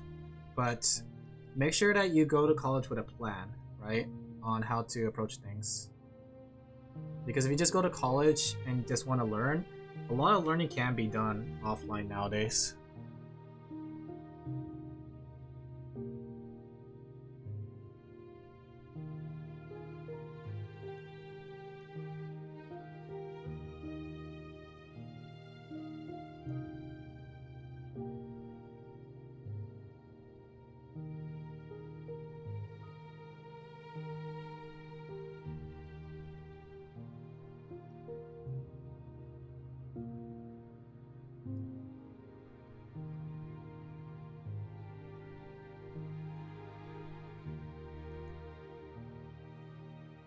CMYK typography, am I right? Yeah, watch this. Do you like my typography? I learned this from graphic design. Don't end up... Yeah, that's what my professor said too. Like, my professor said the same exact thing. That, like, most of the people in the room will not become an artist. And they were right. I just happened to be lucky that I became an artist, but I won't lie that I was actually en route to being a teacher instead. Because it was easier to get a teaching job than it was to become a artist. I'm glad I didn't go that route though. Oh my gosh, being a teacher sucks. Bureaucracy, all that stuff.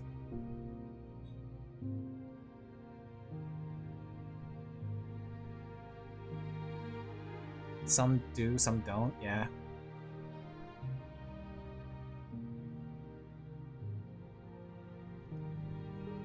The thing is though, I do think that going to college does give you a little edge up, especially applying for jobs or, you know, having people see it.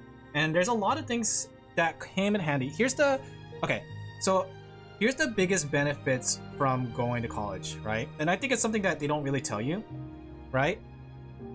College connects you with people, right? So not just the people around you and making friends who could get you a job, but people who are actually in the industry. Like, my professor in my graphic design class was the person that made the Showtime logo. His name was George, I believe. So my professor back in university, he made the Showtime logo, and talking to him was very insightful. Like, he gave me a lot of tips, not just with art, but just kind of life advice, and talking about like how life really works and what they don't teach you in college and stuff like that. And I think it was a good experience. I got to learn stuff. Like, I think the thing that stuck with me is like, one thing he said to the whole class was like, life is not about just like what you do, but how you react to things, right? So like, if you get into a situation, and he even talked about it. It's funny too, he said this because it was like before the whole cancel culture blew up. He said like how essentially when you come across a crossroad where you are lost and how like on what to do because of a big failure or something, you have to ask yourself like, what direction do you want to go? Do you want to keep going, moving forward and keep trying, or do you want to go in a different direction? Like, he was talking about something like that, and I thought it was very insightful. Like what you are as a person is determined at those moments of impasse when you have to determine what's the next step to your life. Very, very insightful. I really like that professor. And he did work in the industry too. He said how like he started off like actually working overseas because it was a lot easier to get work overseas. He did a lot of work in the Philippines, he said. He said also like Asian countries. He said he really enjoyed his Asian country experience, which I found funny because I'm Asian. I'm Asian. But yeah, I thought it was an interesting, insightful moment. Ideally, yeah, you would want it if it's not worth the debt. Yeah, but if you're able to do it, right? If you're able to do it, then I think it's a good experience, right? Being able to, like, the thing is, you could ask them questions, experiences. It's also where I learned about the creative contract in the industry, which really, really sucks. Oh my gosh. Like, my professor in 3D modeling, when I was taking 3D modeling class, and I think, like, it's becoming more known, but basically, he told me how like the contract, and he used to work for Sony. He was a 3D modeler in Sony, and he said how when he worked in Sony, there was a contract that basically said everything that you create and everything you ever draw, even in your off times, belong to Sony, right? And he told me like the reason they do it, but it's a industry standard. So basically, like in that case, he had to make his own pen name to make his own projects. That way, he can essentially still create things, right? He can still like be able to like create his own projects and not have Sony own it. And he never really told like people about that. But it's interesting. This is like the first time I learned more about the industry because of people who worked in the industry. Maybe I'm just dreaming because I didn't get the luxury to go. That's true. That could be it too. I think you're idealizing. I don't think it's bad. Here's the thing, college is not all bad, but I think it is important to know what you get out of college. I was idealizing, I'm autistic. Romanticizing is what the term is. It's basically where you make something seem much more romantic and better than it really is. But I do think that's why when you decide to do a college thing, you have to know what you're getting into before anything else, right? Because like college is definitely a investment, you know? It's an investment in time. It's an investment in money, especially. Oh my gosh. And I think it's important that like for something like as big as college, you really need to know your reason for going to college and what you plan to get out of it. Because if you what's it called? If you just go to college, and this happens to a lot of students, you'll be surprised. And I think it also happened to me for a bit because I was still lost as to what I want to do. But when you go, like a lot of students go to college and they don't know what major they want to do.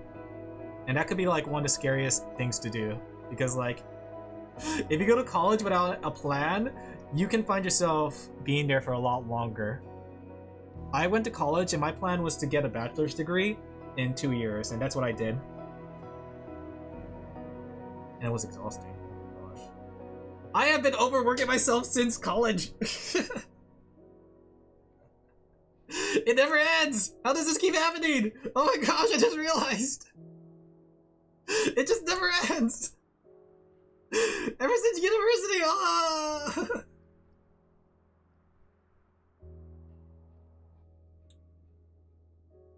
Consider a more realistic college direction and do the art thing on the side.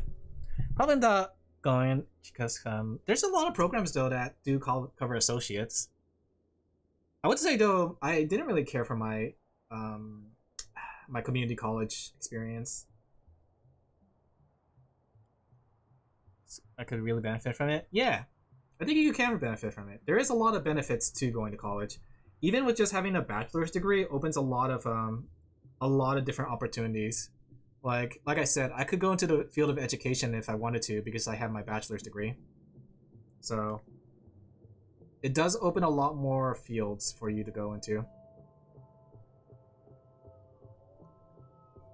Heck, some jobs won't mind like what major you do as long as you have a bachelor's degree, which is always handy.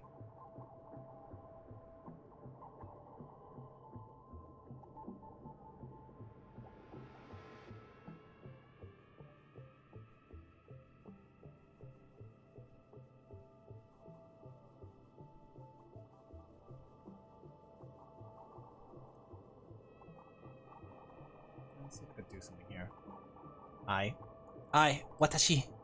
How come they said I? Does that translate? I know. Just because you want to do it doesn't mean you can't do other things. They basically use degree as an IQ check. I think it's also like a dedication check. Because they see that if you're dedicated enough to make it through college, then you're dedicated enough to work at their field or something like that. I don't know, but I do know like that is really the case nowadays, that you really have to show your dedication to the field or something like that.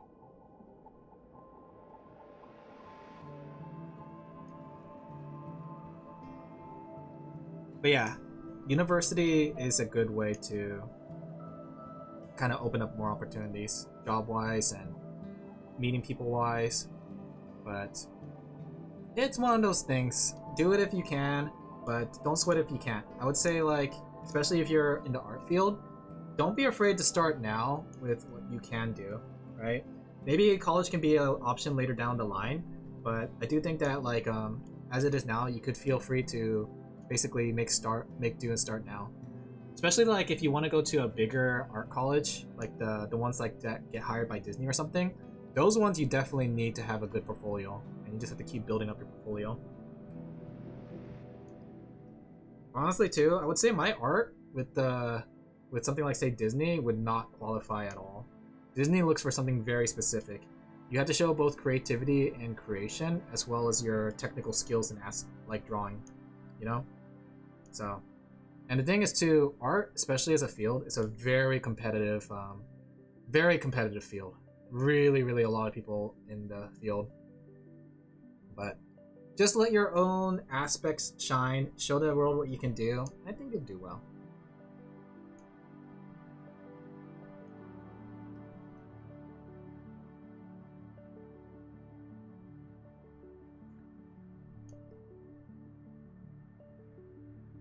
There we go.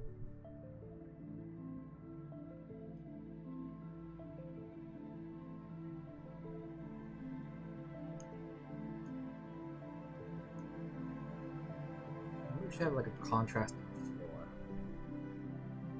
I really need a pee. I think I ate some watermelon this afternoon. I think that's adding to the pee meter. Let me see what you guys are saying. Probably won't go because of my severe anxiety. It's actually, I think the thing is too, like I was pretty shy, but I decided to went to college and I tried to change myself as a person. So I became much more outgoing just so I could match up the college vibe, and it turned out pretty well. People really like me because of that, and I think it's a good way to kind of experiment and try to like find yourself. I mean, you could do it at home, of course, but at the same time, you do get to meet a lot of people, both young and old, right? The number of people I met that were like young, coming from fresh from associates, to people who are old who have like multiple kids. Very interesting.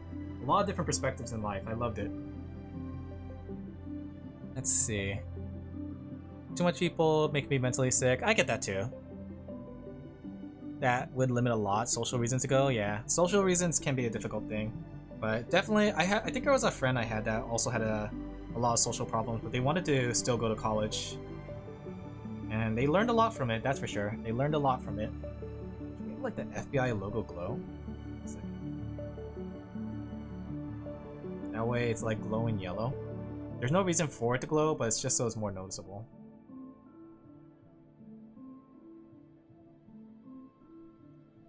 There we go.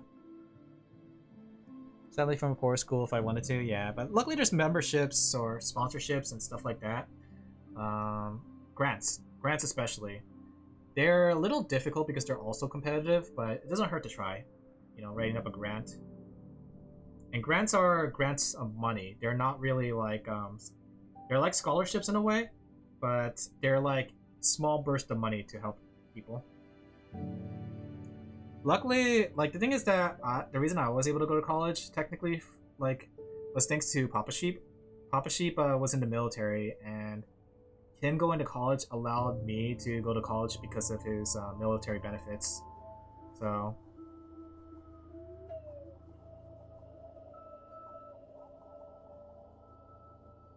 school is a way, but not the best way. It's definitely a way, but I think the thing is, if you have the opportunity to do it, I think it's good.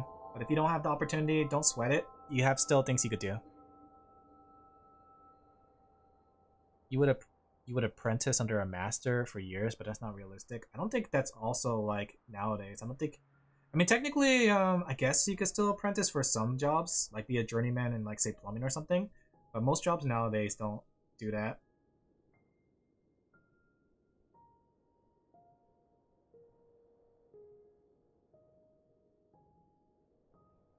Is that Minecraft music? Yeah. Because I really need to focus, so I'm playing some Minecraft music in the background. Partially Minecraft.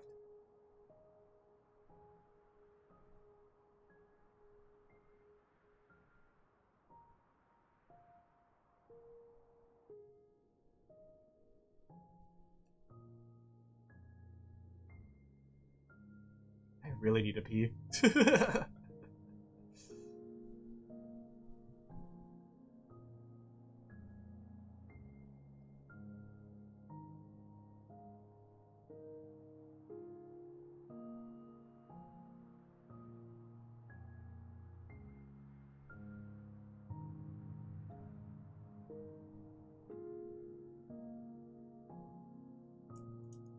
I gotta need to pee. Need to go out and explore and think poses. Ironic. Okay, I'm gonna pee really quick, actually. I really need to pee. Go ahead, yap among us. I'm gonna pee really quick.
Okay, I'm back.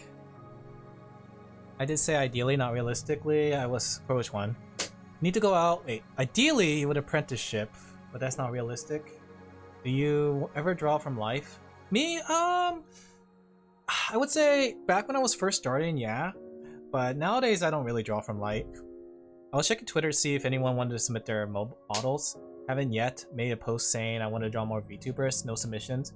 You'll have days like that. You'll have the you'll have days where like nobody says anything, but then you'll have some days where it's like everybody asks for something. So there are definitely days in and out like that.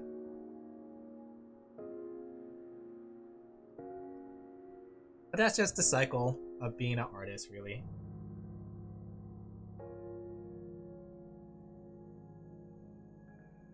The potty of shame. Now this is a dog shadow. Shut up! I'm back already. Are you guys behind? Refresh, refresh. You guys are so behind. You gotta get better internet, guys.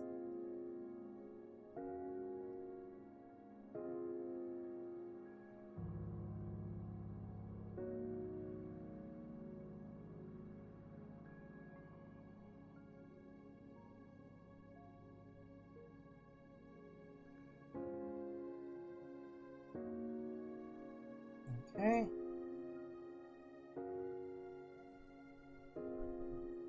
You should cute doodle saying you submit your VTuber. That could be cute too.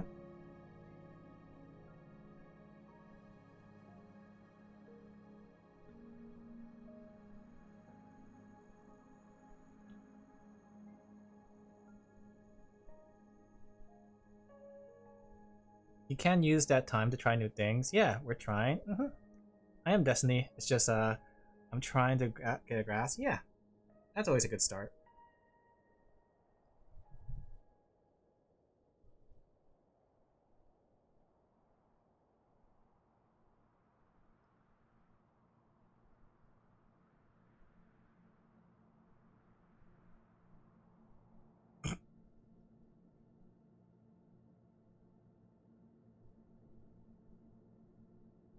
Oh, we should have some smoke going around. I feel like adding smoke here with the door getting kicked down is a good sign. There we go. Flashbang out! When you throw a flashbang and you blind everyone except for the enemies. Try and damn it. Try and listen here. Could do some fan art for games. Shows your skills. Yeah. I think you're doing a pretty good job so far, Asher, on it though. Wanted to send you love since you made that one thumbnail for me. Oh, thank you. I appreciate it. Hope you're doing well. I hope you're doing well too. I'm surviving. I think that's the easy way to describe it, but hey, thank you for the bits. I appreciate it. I'm alive is the way it snorts. think? I think so. I think the thing is like it's hard to get attention at the very beginning, but the fact that you're doing so in the first place is important. Taking the first step is very important, right? The other fact that you're starting to get attention is always a good thing too. Even though it's not like super consistent yet, you're still starting. You have to keep that in mind. So that's very commendable as it is. Most people already give up at the very start because they don't try.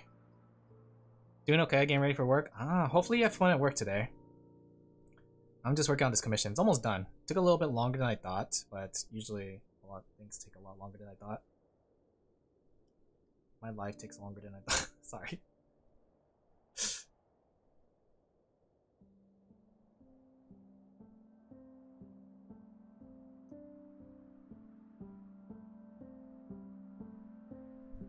Okay, it's a start. Yeah, like I said, it's definitely a start.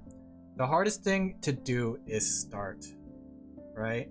You'll notice a lot of people start, but, you know, never keep up with it. As long as you keep up with it, and you try to stay consistent, right, you'll get there. It just takes time. But the moment you give up is when, you know, you kind of give up. Okay, let's turn this to pink. We gotta make that hot pink. Because that's, you know, that's a girlfriend color. There we go. I don't know if it works well though. There you go. That does pop up a little more.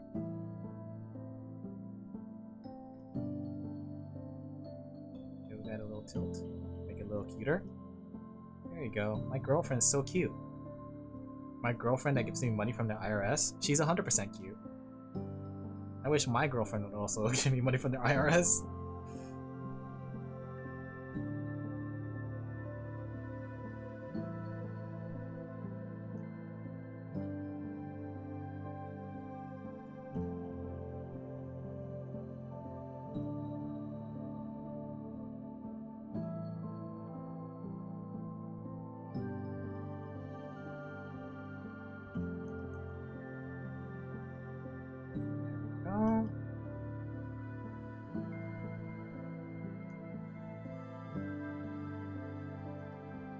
I mean, we gotta make IRS seem very intimidating, right?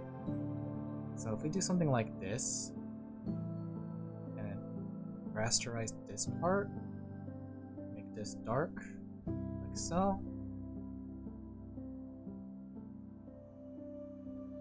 Yeah, there we go. That does add intimidation when you have the outline like that. You should see when I have my mind set to see something I set through. That's good. Determination, gumption, all that stuff is something that only comes from you. Maybe we should have a little glow on the money. That way it stands out a little bit more too.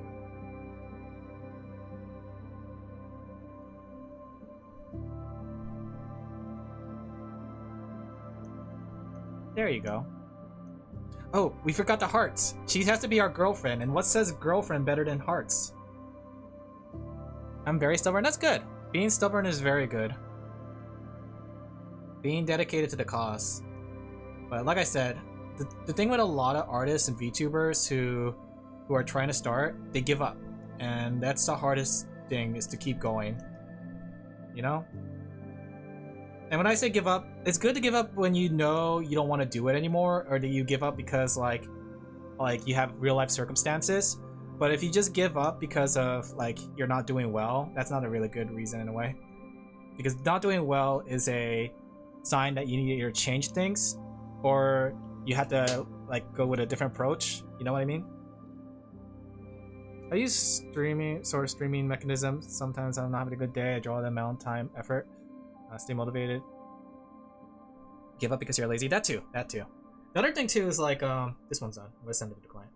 The other thing too is like one tip that I would also advise to people is that turn off your numbers. I've been going for the last few, like the whole time I've been streaming, ever since day one, I turned off my view numbers and my follower count number, so I don't look at it when I go back to the menu. In fact, like here's how I let me show something really quick. Here's how I set up my OBS so I never see that I'm my streaming numbers. This is how my window is cut off right now, right? Let me make sure it doesn't show anything. Here's how my window is cut off on my OBS. So I know that I'm still streaming, but I never see my numbers. I have it set like this so I can see the green light means I'm streaming, but I cut off the numbers specifically just so I don't ever look at the numbers whenever I'm streaming. Because the thing is, the moment you put a monetary count on what you're doing, you start looking at that number as a monetary like evidence of what you're doing, if that makes sense. Give me a second, I'm sending it to a client.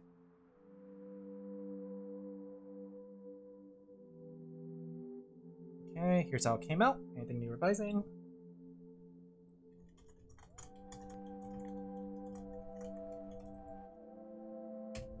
Okay, that one's done. But I've been doing that for the last like 3 years or so of streaming. I never look at my numbers. I have the pleasure of telling you I have -2 viewers. That's good. The less the better, because I can say whatever I want and not get canceled for it.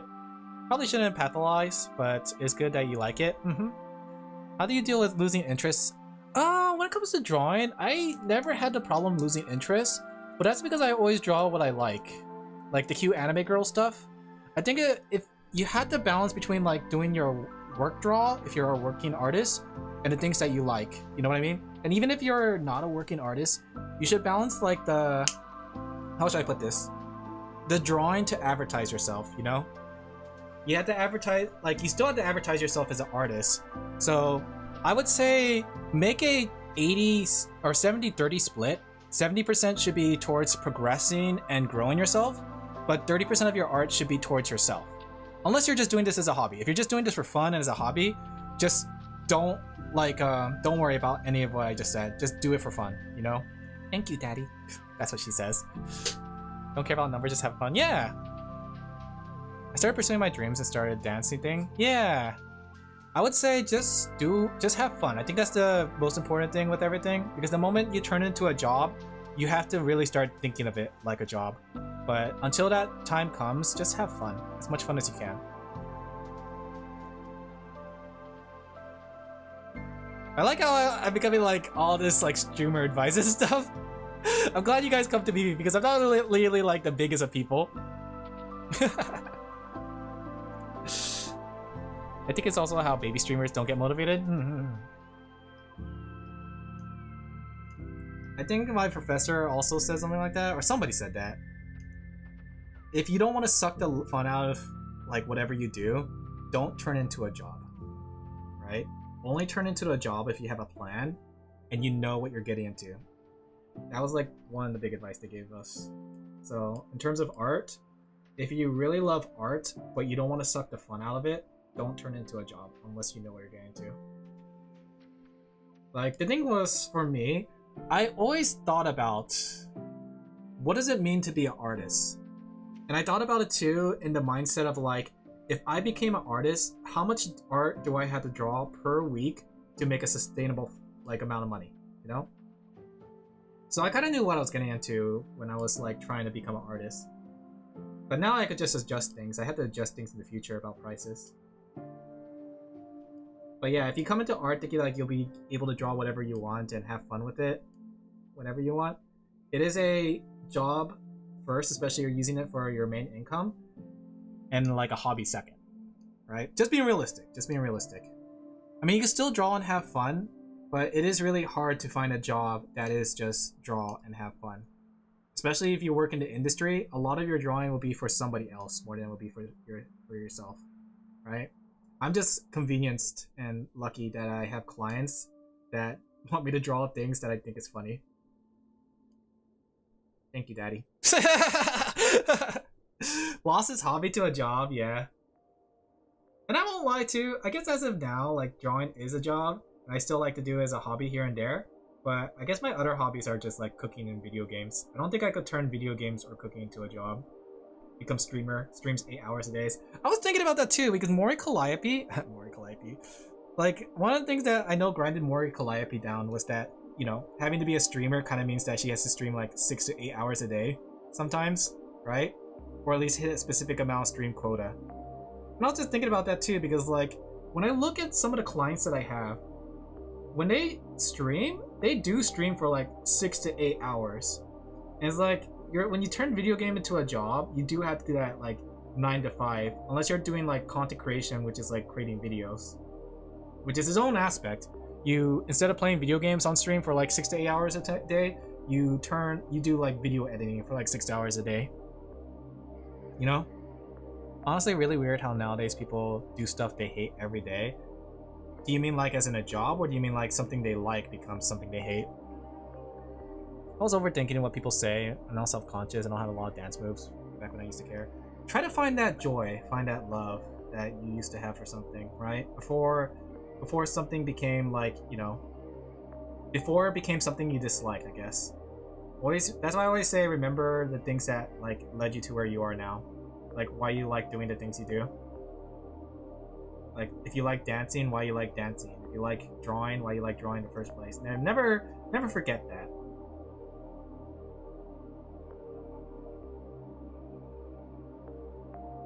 I like how the music kind of matches to what I'm talking about.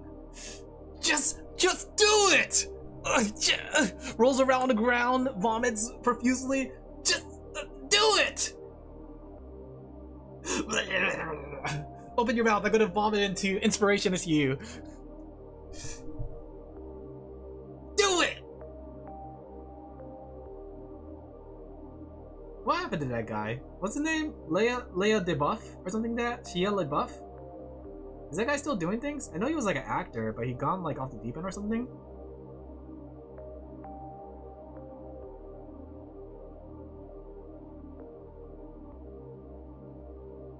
I'm working on sketching, that's good.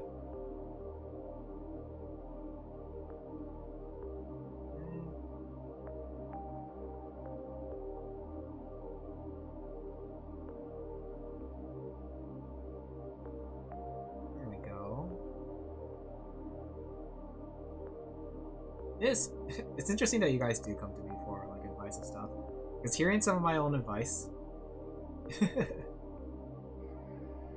I don't know if I'm always worried about giving my own advice, because sometimes I'm worried that I'm straying you guys off the wrong direction, but I can only talk about from my experience. I think it's very important to find yourself. You know? If you have anything to take away, find what works for you. What works for me may not work for you, you know? And I have different circumstances compared to you guys, so Some people will have more money, some people will have less money. You have to find what works for you and what inspires you. Like for me, sometimes like with just Hololive, I really like just hearing that the girls are doing concerts. Like I saw Mori Calliope, Mori of Hololive Ian fame, is actually having her own solo concert called Grimoire. And I just thought about the fact that like she's probably doing some things as Demon Dice as well at the side. And it just kind of inspires me to kind of want to work much harder. Like if Demon Dice slash... Oh, wait, I didn't mean to like... Okay, I mean they're two different people, right? They're two completely different people. Demon Dice and Mori Calliope. Like they're 100% different people. But seeing that like these two people, like, you know, that have no correlation with each other are working so hard, it makes me inspired to work hard too. Have you thought about sketching on stream? I mean, I've done sketches on stream. There's some streams where I start off with sketches because I have to do sketches for the next batch of commissions I need to do. You can find them in the VODs if you're looking for like sketch streams to see how my sketching process. Like all my art VODs are on my channel. From drawing, I found a niche in dragons. Ooh, that's pretty good. Fantasy stuff. That's pretty good. Always find the things that you like to draw. For me, it was cute anime girls. Because I really like drawing cute anime girls because of, you know, all the anime I watch. No comment. I did not totally say anything compromising because Mori Calliope and Demon Dice are two completely different people that happen to sound very similar. And they're amazing people. Both of them. Both of them. Both of them are amazing. Separate. But yeah, I'm very inspired by how hard Mori Calliope and Demon Dice works. Kind of makes me sad that like that one time that she was at Anime Expo, not Mori Calliope, but Demon Dice. When she was at Anime Expo, I had a chance to go into the nightclub and then listen to her sing. But sadly, like I was with somebody else and they wanted to go home. So I could not stay for the nightclub. But it was like a long line waiting to listen to Demon Dice. It was a crazy long line. Demon Dice is pretty popular. But she was there in person. It was really cool. It was Anime Expo. I forgot what year. 2023 or so?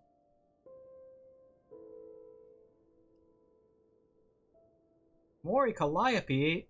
The Mori Calliope of Hololive EN fame?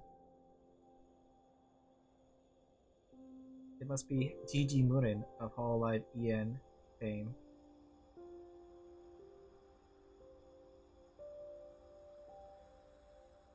I wonder how big YouTubers deal with the hate. It's not really comments. I think half and half. Just have to always remember, people on the internet, when they say things, they are literally just people on the internet. They won't have an overall effect on you. Unless they're like one of those crazy people that try to dox you and stuff. You could just like get by with just ignoring it. Just don't, like, it depends on the comment too. If it's criticism, don't ever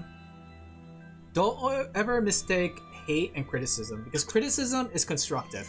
They tell you like things that like are good in your pieces, but they also tell you things that you need to improve on. And it's good to take in criticism so you know like ways that you can improve. But hate is somebody just saying like, oof, garbage art. And that is 100% not somebody that was even going to like your stuff in the first place. They were just there to pick a fight, right? So make sure to not ever like mix the two up. What if Mori calms Alin, then he knows he made it? It'll be interesting, but I think I'm too small for the bigger VTuber agencies because they have a lot of artists pining up to, you know, that are always wanting to get commissioned by them. So right now, my art doesn't stand out compared to them unless I do something crazy out of the ordinary, like animation. Gotta find my strong suit.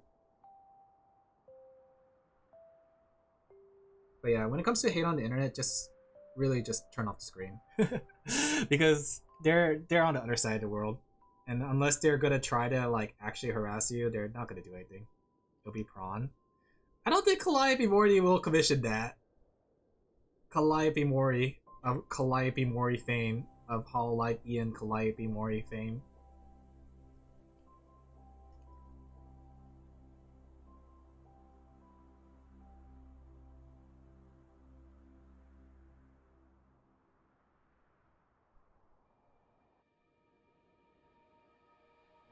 Okay.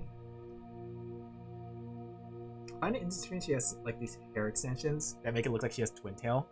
When I draw a trash can and some garbage haters comment garbage art. When I draw AI I-chan and then people say I have AI art. I love that joke so much. The fact that people are saying like, I can't believe they put AI in this game. And it's just literally just a character named I. Forget, not forge, not forget. Some people forget their hate as criticism, yeah. Don't sell yourself short. I appreciate it, but I do know where I stand, and I do need to get better. One day, when everything's all back to normal, I am gonna try to focus on improving as an artist. I want to make my art very cute and probably funny.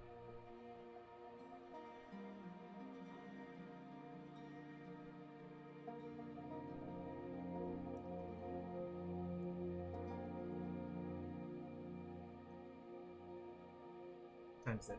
3:07. Okay, I'm still doing pretty good on time.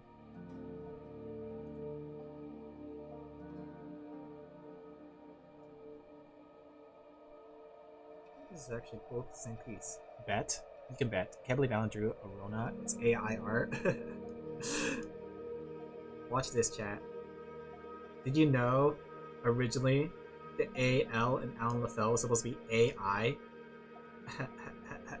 I can't believe Alan is an AI artist. Am I right? You can too. I do find those funny, but I hate it when people like take it too seriously. It's like, I can't believe they put AI art in Persona or something like that. It's like, guys, guys, you're so stupid. Sometimes I feel like the internet IQ goes down when they can't realize a joke.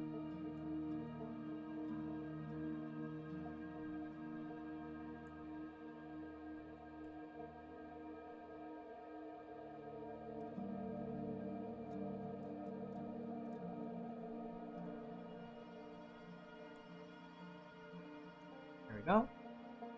When I started my dance thing, nicely forged, their criticism, and I took it as criticism to get better, but they were pretty much saying I danced like I was drunk with no rhythm. That's the thing though. Here's the difference between criticism and hate. If they just say you dance like you're drunk, but then don't tell you why you look that way, then and can't explain why you look that way, then they're not really offering criticism, right? But if they say like you dance like you're drunk because your footwork looks sloppy, that's criticism, right? Because they're telling you like, basically they're saying that, like, it sounds like an insult, but they're also telling you like, okay, if my footwork looks sloppy, right, then that might be something I could work on. Criticism should offer an area that you can improve on, more than it should offer like just, you know, insults. And the thing is too, like, I think the other thing too with criticism, you don't have to take every criticism. You can take the criticism that you want to apply and fix that. But if you feel like, okay, that's just part of my art style, you don't need to take it, right? There's a lot of people who like say like, oh, anime art, blah blah blah, criticism, you draw anime art. I don't have to take that criticism. I could just keep doing what I like, which is anime art, you know? Takes my criticism, my OC flat. Look, I gave life to your OC, Sorty. I brought them to life. They're gonna be as flat as I want them to be. Beton, to the beton. They will be concave if I wanted to be. Use AI art as an excuse to be hateful. They do. They do. See, he's such a monster. I'm bad at ya. I'll give me when I show you my work and say you can fix a little of that. Yeah. I think the thing is too, like, when it comes to criticism, you have to also take into consideration like things that are within the capability of a person, you know? I mean, it's like, I can look at, say, like what's it called? Someone's art and tell them like, oh, make this realistic looking or add more details here. But the thing is, like, I mean, the add more detail one's not so bad, but like, it's something like saying like, turn this realistic and the person's like drawing cartoon style. That's definitely not correct. But does she look like she has 7 fingers? Because they're crossing, right? So she's crossing her fingers together.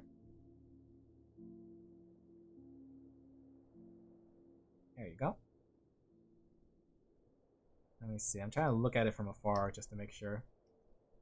Hoge check. Hair twin tails check.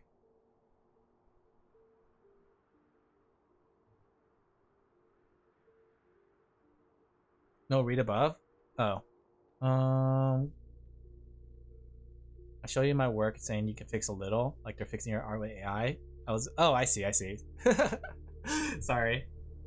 I'm mostly focused, but I get what you're saying. I like this design on this girl. She's very cute. Let me see. I just realized though, does she normally have her jacket like off?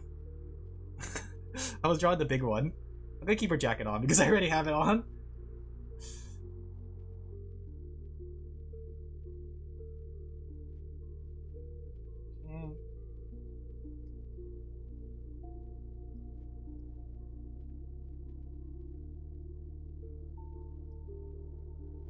Alright, let's see if we can finish this one up. At least get 2 thumbnails done. Does she have gloves on? She has like 1 glove on one hand. And then she has a half glove on this hand. And fingernails. I've been doing a lot more fingernails lately. I don't normally do like fingernails, but yeah.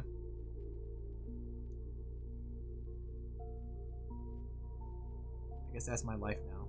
They call me Alin Fingernail Laphel. I hope that joke never gets old. I hope you guys always like that joke whenever I say add my name on the end of something, Laphel. You will never get tired of that joke, chat. You will love that joke for the rest of your life. Because they call me Alin Joke Laphel. As long as you are watching in my channel, you will laugh at my jokes that I make at this time. Now laugh. What time is it? Okay. I might not be able to finish this on stream, pending. Dependent.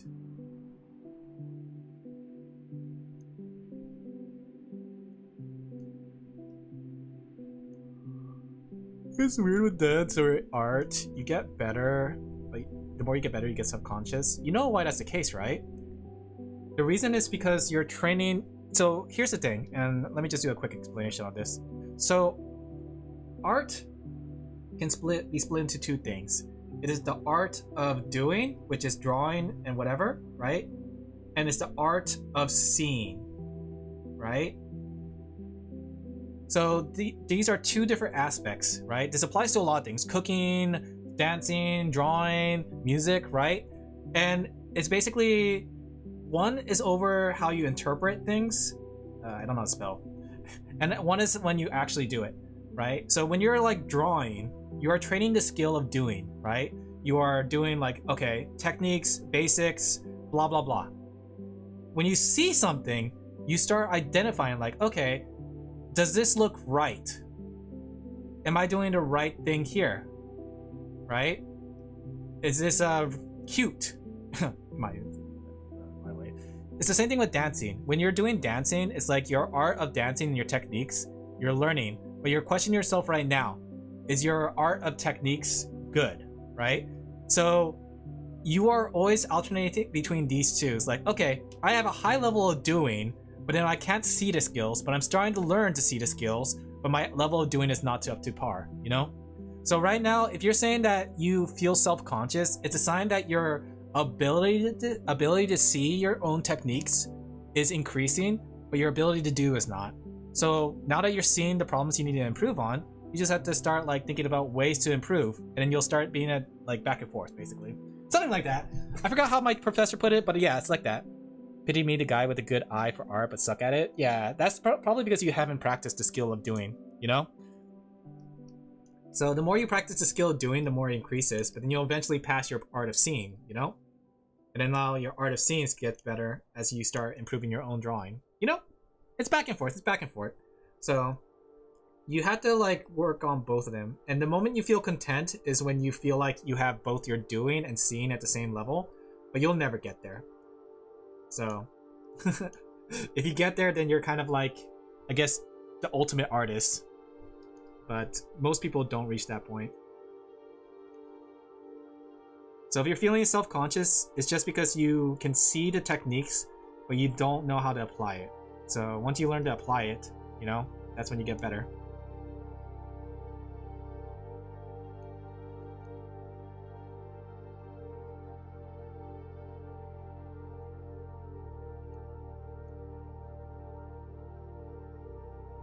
This is a very cute design though, I gotta say. I really like this cute design. Very, very cute. Very moe. Very, very, very moe. Moi moi kyun. Can I get a moi moi kyun from you, chat? Can we go moi moi kyun at this very moment?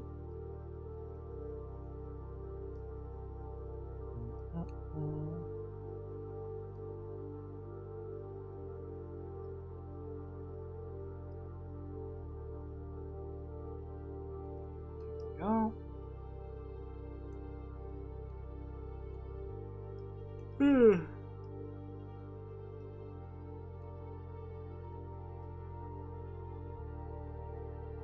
Man, I am really hungry though. What do I should eat for dinner?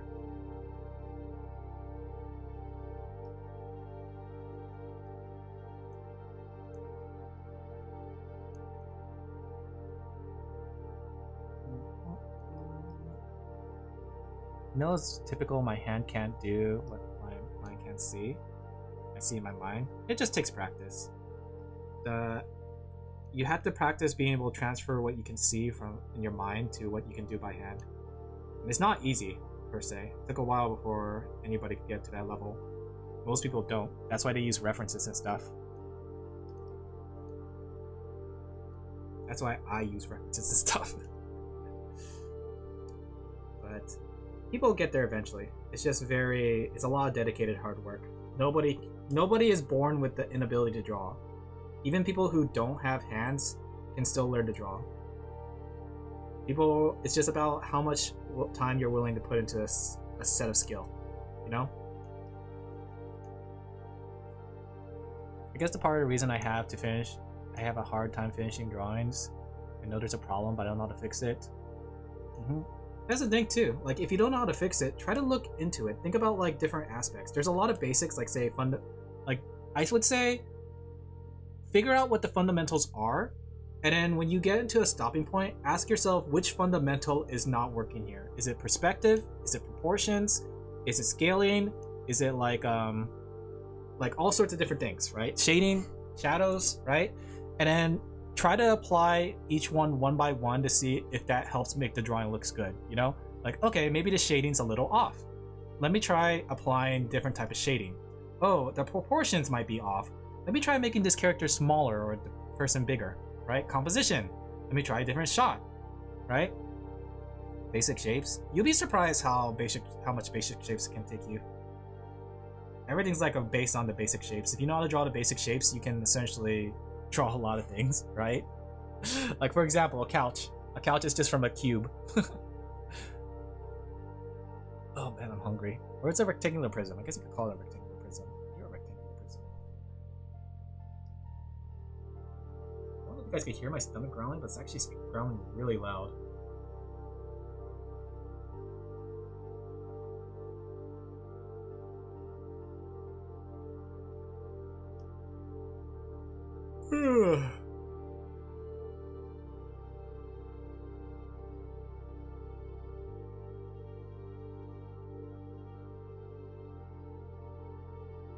It's hard to learn when every line is wrong. Well, there's your start. You start by drawing lines and circles. I told you guys, like, I started from drawing lines and circles. 3 months drawing lines and circles only. And shapes. Like, let me see. Do I have my... Let me show this really quick. I'll take a small break because my hand's starting to get sore. But let me show you guys. And I think I showed this in one of the videos, but I don't know where the video went. Oh, what you say? Let me see if I can find it.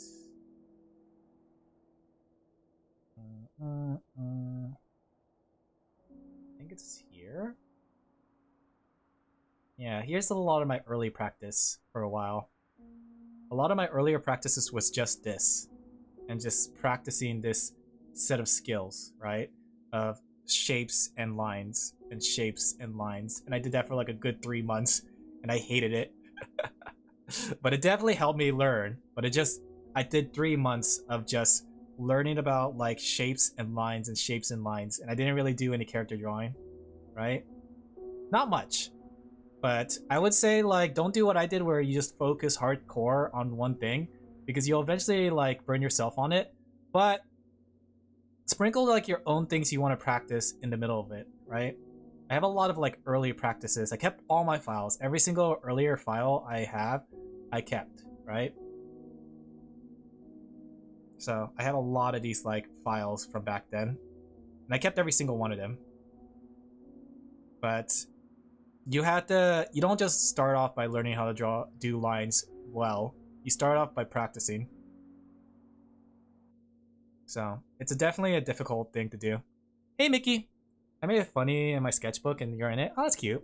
Start time-lapsing myself and it's cool to see a box turn to something. Yeah. It's always fun to see how your drawings come out, but that's why I think if you ever want to become an artist, you just have to do it, really. But I know it's not for everyone. It's a lot of dedication and it's a lot of hard work, but it's very rewarding. It's interesting to see where I came from with my art, especially when I look back at like all my earlier stuff that I've done. It's actually just a stripe. But yeah, I did start off with just lines and circles. I deem them the funny. Okay, let me take a look.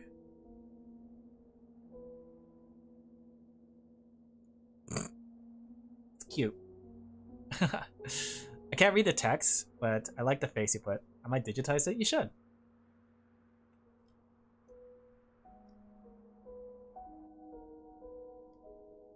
But that's why I say, like, nobody's born with the ability to draw. People who are talented, even people who are talented, are not born with the ability to draw. The way I see talent is, and I mentioned this before, talent is just your ability to learn. People who are talented learn skills and abilities in set fields faster than others, but they still have to do practice and everything, you know? Paint the tab? Ah, I see. I like the face you made on it, it's cute. I say everything's cute. So don't ever be, what's it called, dissuaded from drawing if you see someone learn something faster. It just means they're talented.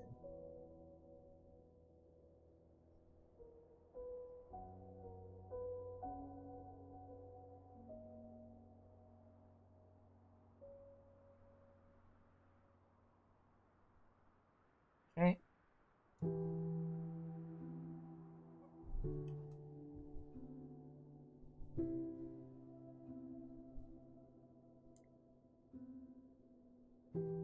I'm gonna take the shortcut method for shading. Usually I would like to do specific colors for shading, but here I think I need to like save on time.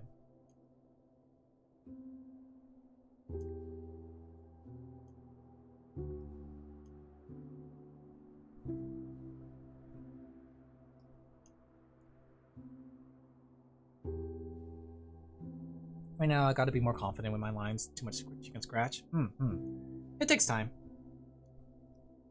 It always takes time. Everything takes time, so that's good that you know that you should improve your thing. That's a good start.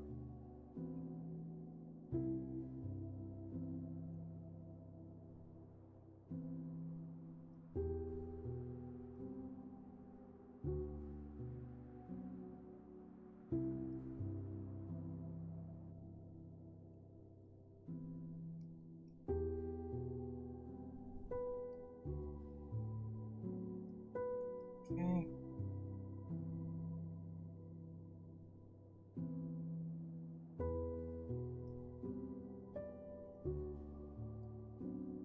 There's an orange stripe on her thing. My friends like the way I shade and color eyes. That's cute. One of your stronger aspects then. Always lean into what you find strong or strong aspects. Sort of like how when people who have like good ways of drawing faces, they usually focus on drawing faces.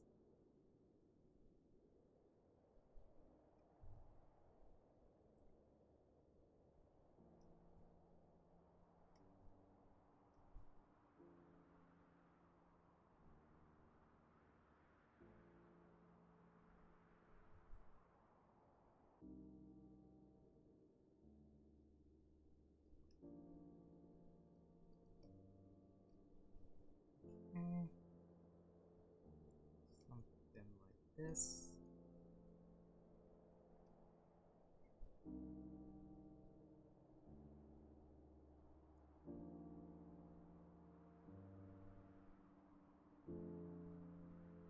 I gotta say, this drawing stream has been very comfy because of the music.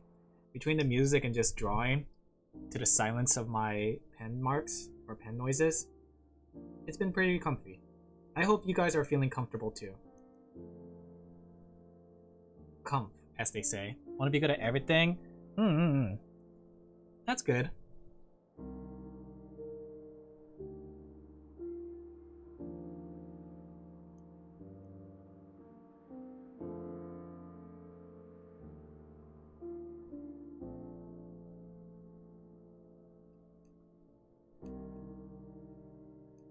There we go. I overcomplicate things. Drawing from life started simple, but wanted to get every detail, got frustrated. I mean, that's still a fun aspect. I do like drawing like extra details in my drawings when I draw from life. But you do, it's like, especially when you're drawing for somebody else or you're drawing for a commission, you have to like consider like details to take out, so. Make a mini comic page? Yeah, that sounds like fun.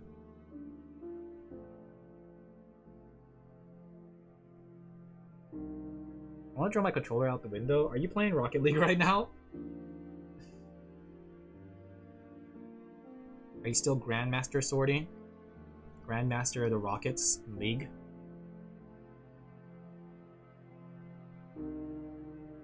Or are you playing as ZZZ? I still want to come back to ZZZ. After seeing like the new characters that you guys showed me in ZZZ, I'm tempted. I'd be lying to say if I wasn't. But too many gacha games. Forza? Oh. Are you playing against other players or are you playing single player? I've been wondering if like Forza has a pretty good single player.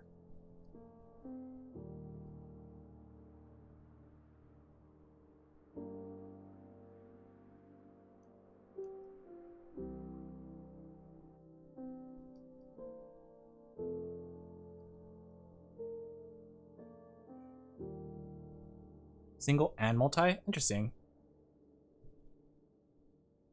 I was watching Bibu play it again, and she makes it look really fun. I won't lie. Bibu's making the game, like selling me on the game to try it. They call me the hollow simp because all I do is simp. Watch this, I'm gonna simp over Bibu. Boop boop bop boop boop boop bop boop boop bop. What time is it? Okay. I only had time to finish one character. The character is a little bit more complicated than I thought. But, came out pretty cute.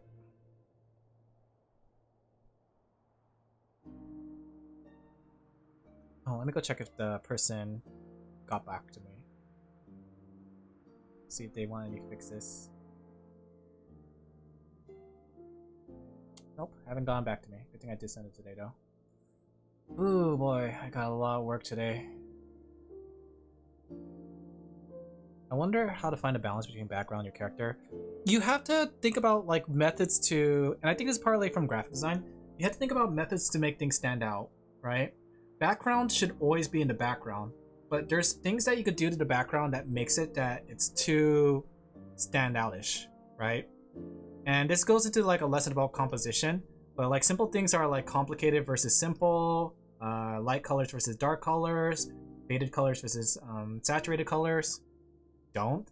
Really? Is Forza not a good game? People makes it look really fun though. But yeah, that does go into a lesson about composition, right? Composition and something else, I forgot the term. So just experiment. Find out, like, think about things that make things stand out, like whether you want to use like one color to stand out, like red, and a color of like black and white. It is very good, but is it like Mario Kart where I'm gonna be pulling my hair out when I play with other players because they're too sweaty? Probably shouldn't. So you wouldn't recommend it to someone who's first time racing on the tracks. This is my first Forza game. Brrr.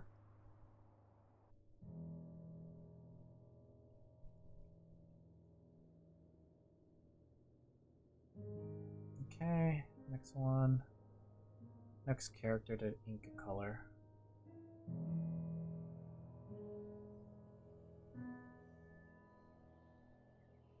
Red, white, and black is fun color scene. Yeah, like Japan. What's your favorite color combination? I tend to lean towards a lot of oranges, really. I like orange. It's a card game and not a whole lot of people are into that. I like racing games though, but I guess if it's not like a...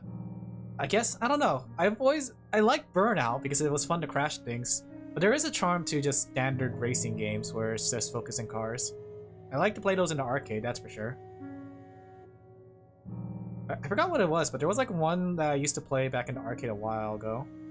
That I don't know if they still make. I think it's still in arcades, but it's like a racing game and you have the wheel and everything, but I forgot what it was, but you go across the United States, which I thought was really cool. But it was like a really old game. Play crappy cars, then play with hypercars. Is Forza considered a hypercar? What's the difference between Forza and Gran Turismo then?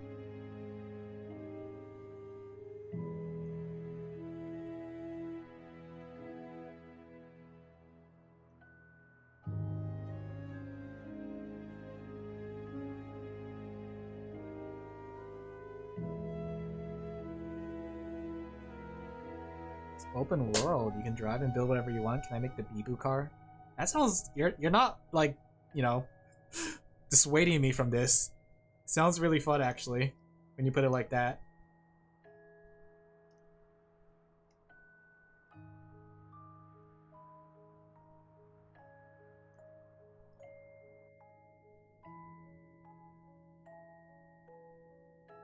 Driving hypercars. Also hypercars are Lambos, Venaries, Ferraris, and shit like that.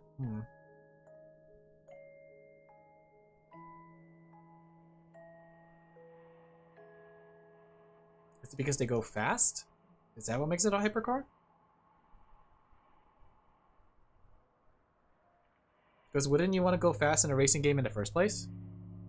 Or is it like War Thunder, where there's a charm to play with older and slower planes because there's a more tactile feel to it? Hypercar is something that you can't afford? I see.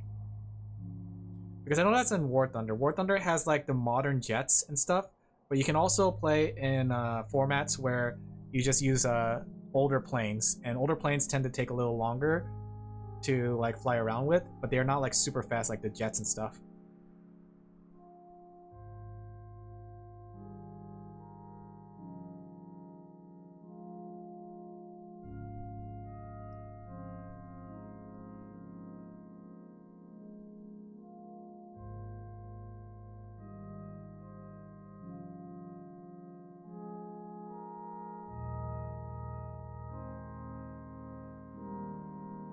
I just realized tomorrow's Sunday. Tomorrow's Father's Day. Hopefully I don't lose more time on work stuff tomorrow. I did not estimate my schedule well enough for this. I should have done a better job at like planning out my schedule. Oh shoot, did I forget to do... Uh-oh, let me go check. Did I forget to do the review for clients? Let me see what's the timeline on that. Maybe I'll do that before I go today. I have 7 reviews I still have to write up. 12 days, 10 days. Okay, I still have a lot of time. 10 days, 10 days, 12 days, 12 days, 12 days. Okay, I still have a lot of time on that. You can build a box that drives faster than a hypercar. I think that's what Bibu did. It's actually really funny. She has like a little Bibu car.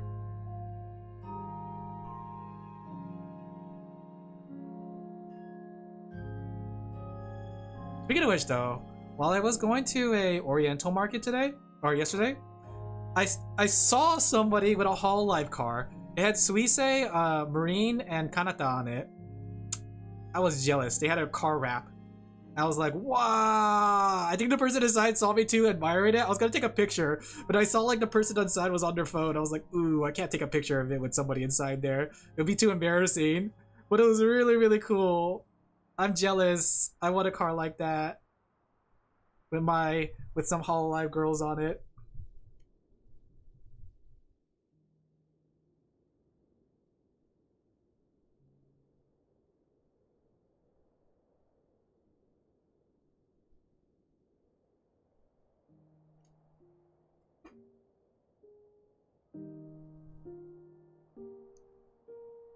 So if you're into playing hypercars, don't play this game. I kind of want to like just poop post with my car.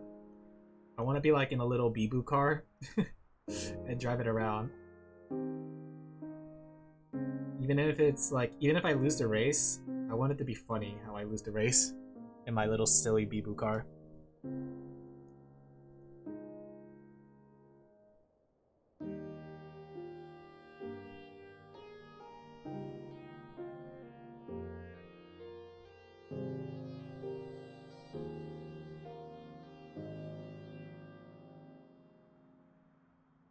I'll outline this and I'll call it a night.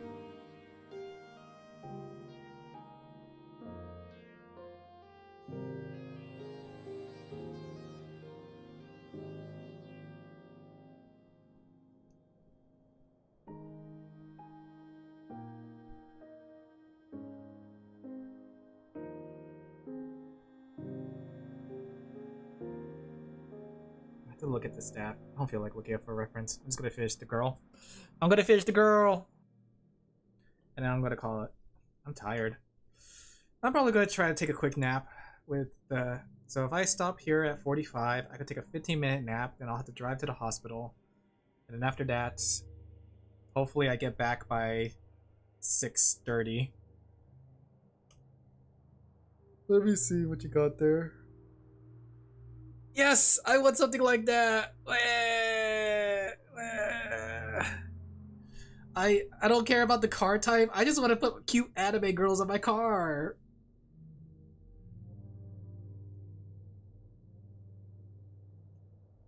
That's part of the reason I want to play the car game, because it looks fun to do stuff like that.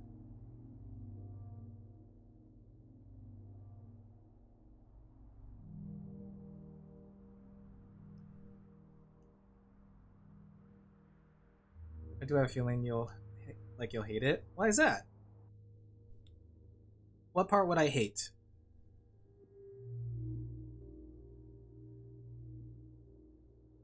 I played Mario Kart, I'll have you know. I'm a bit of an expert at car racing.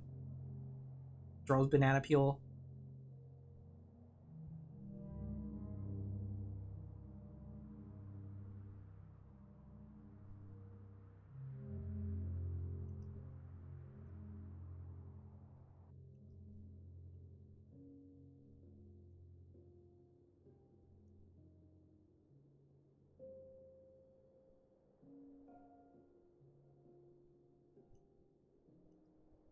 Okay, there we go.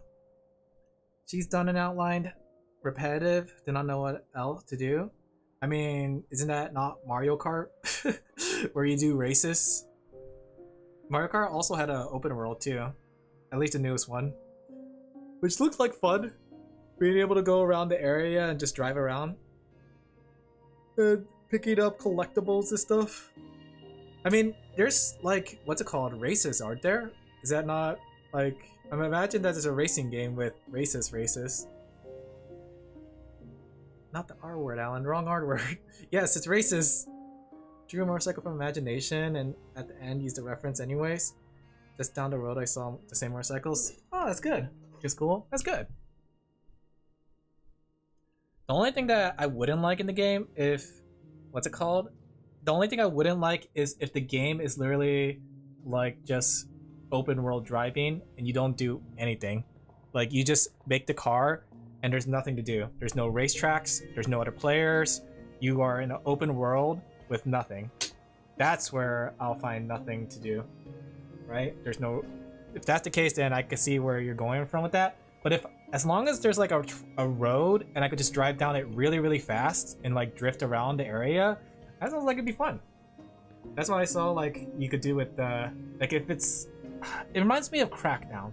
Crackdown had a city that you could drive around, but if you wanted to just spend the time driving around your cool car,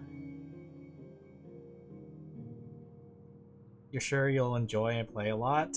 I don't know if I'll buy it in this meantime, but back then I used to be very experimental with games, and I would give it a try. And that's like the old me, but I know probably nowadays, probably not a good idea with the little time that I have. But a younger me would have 100% like said yes. But I get your point there. It probably would be fun to play. I won't lie. It does sound like fun to play, right? and I wouldn't mind giving it a try, but I also do know that I probably wouldn't even have the time to play nowadays. But a younger me would have loved it. A younger Alin Laphel.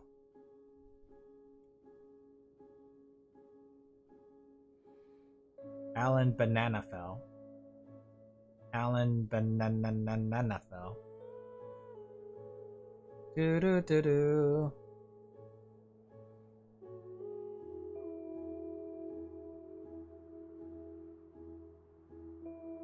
Okay.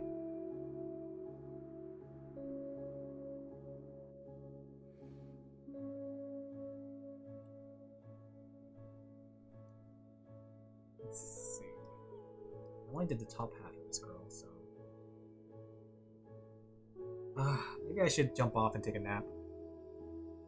That way I get some rest before I drive today. But then again, I want to try to get things done. I want to get things done.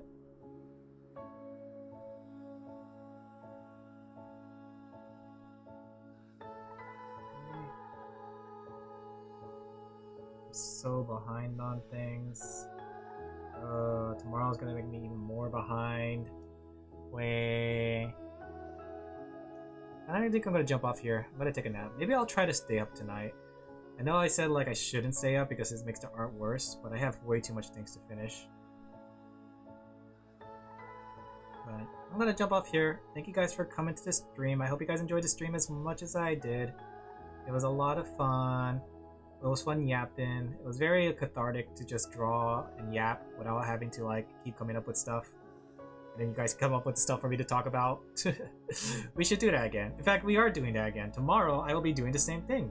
Because I have too much things that I must do. I am what they call working hard. As the kids say these days. As the hippity-bippity serendipity kids say these days. Hippity-bippity. I'm gonna jump off here. Thank you guys for coming for today's stream. Have a good day. You too. You have a good day. Tomorrow, same time, I'll just be drawing. One day we'll come back to video games, but that day is not anytime soon. Limbus, or what's it called? Library Runa's waiting for me. Angela is waiting to tell me her favorite joke, right? May you find your book in this place. Get it? Get it? Because she's like, she turns people into books, and they come here looking for a book. Thank you for the stream. Thank you guys for coming. I'm gonna take a quick nap, then I'm gonna go do my hospital responsibilities.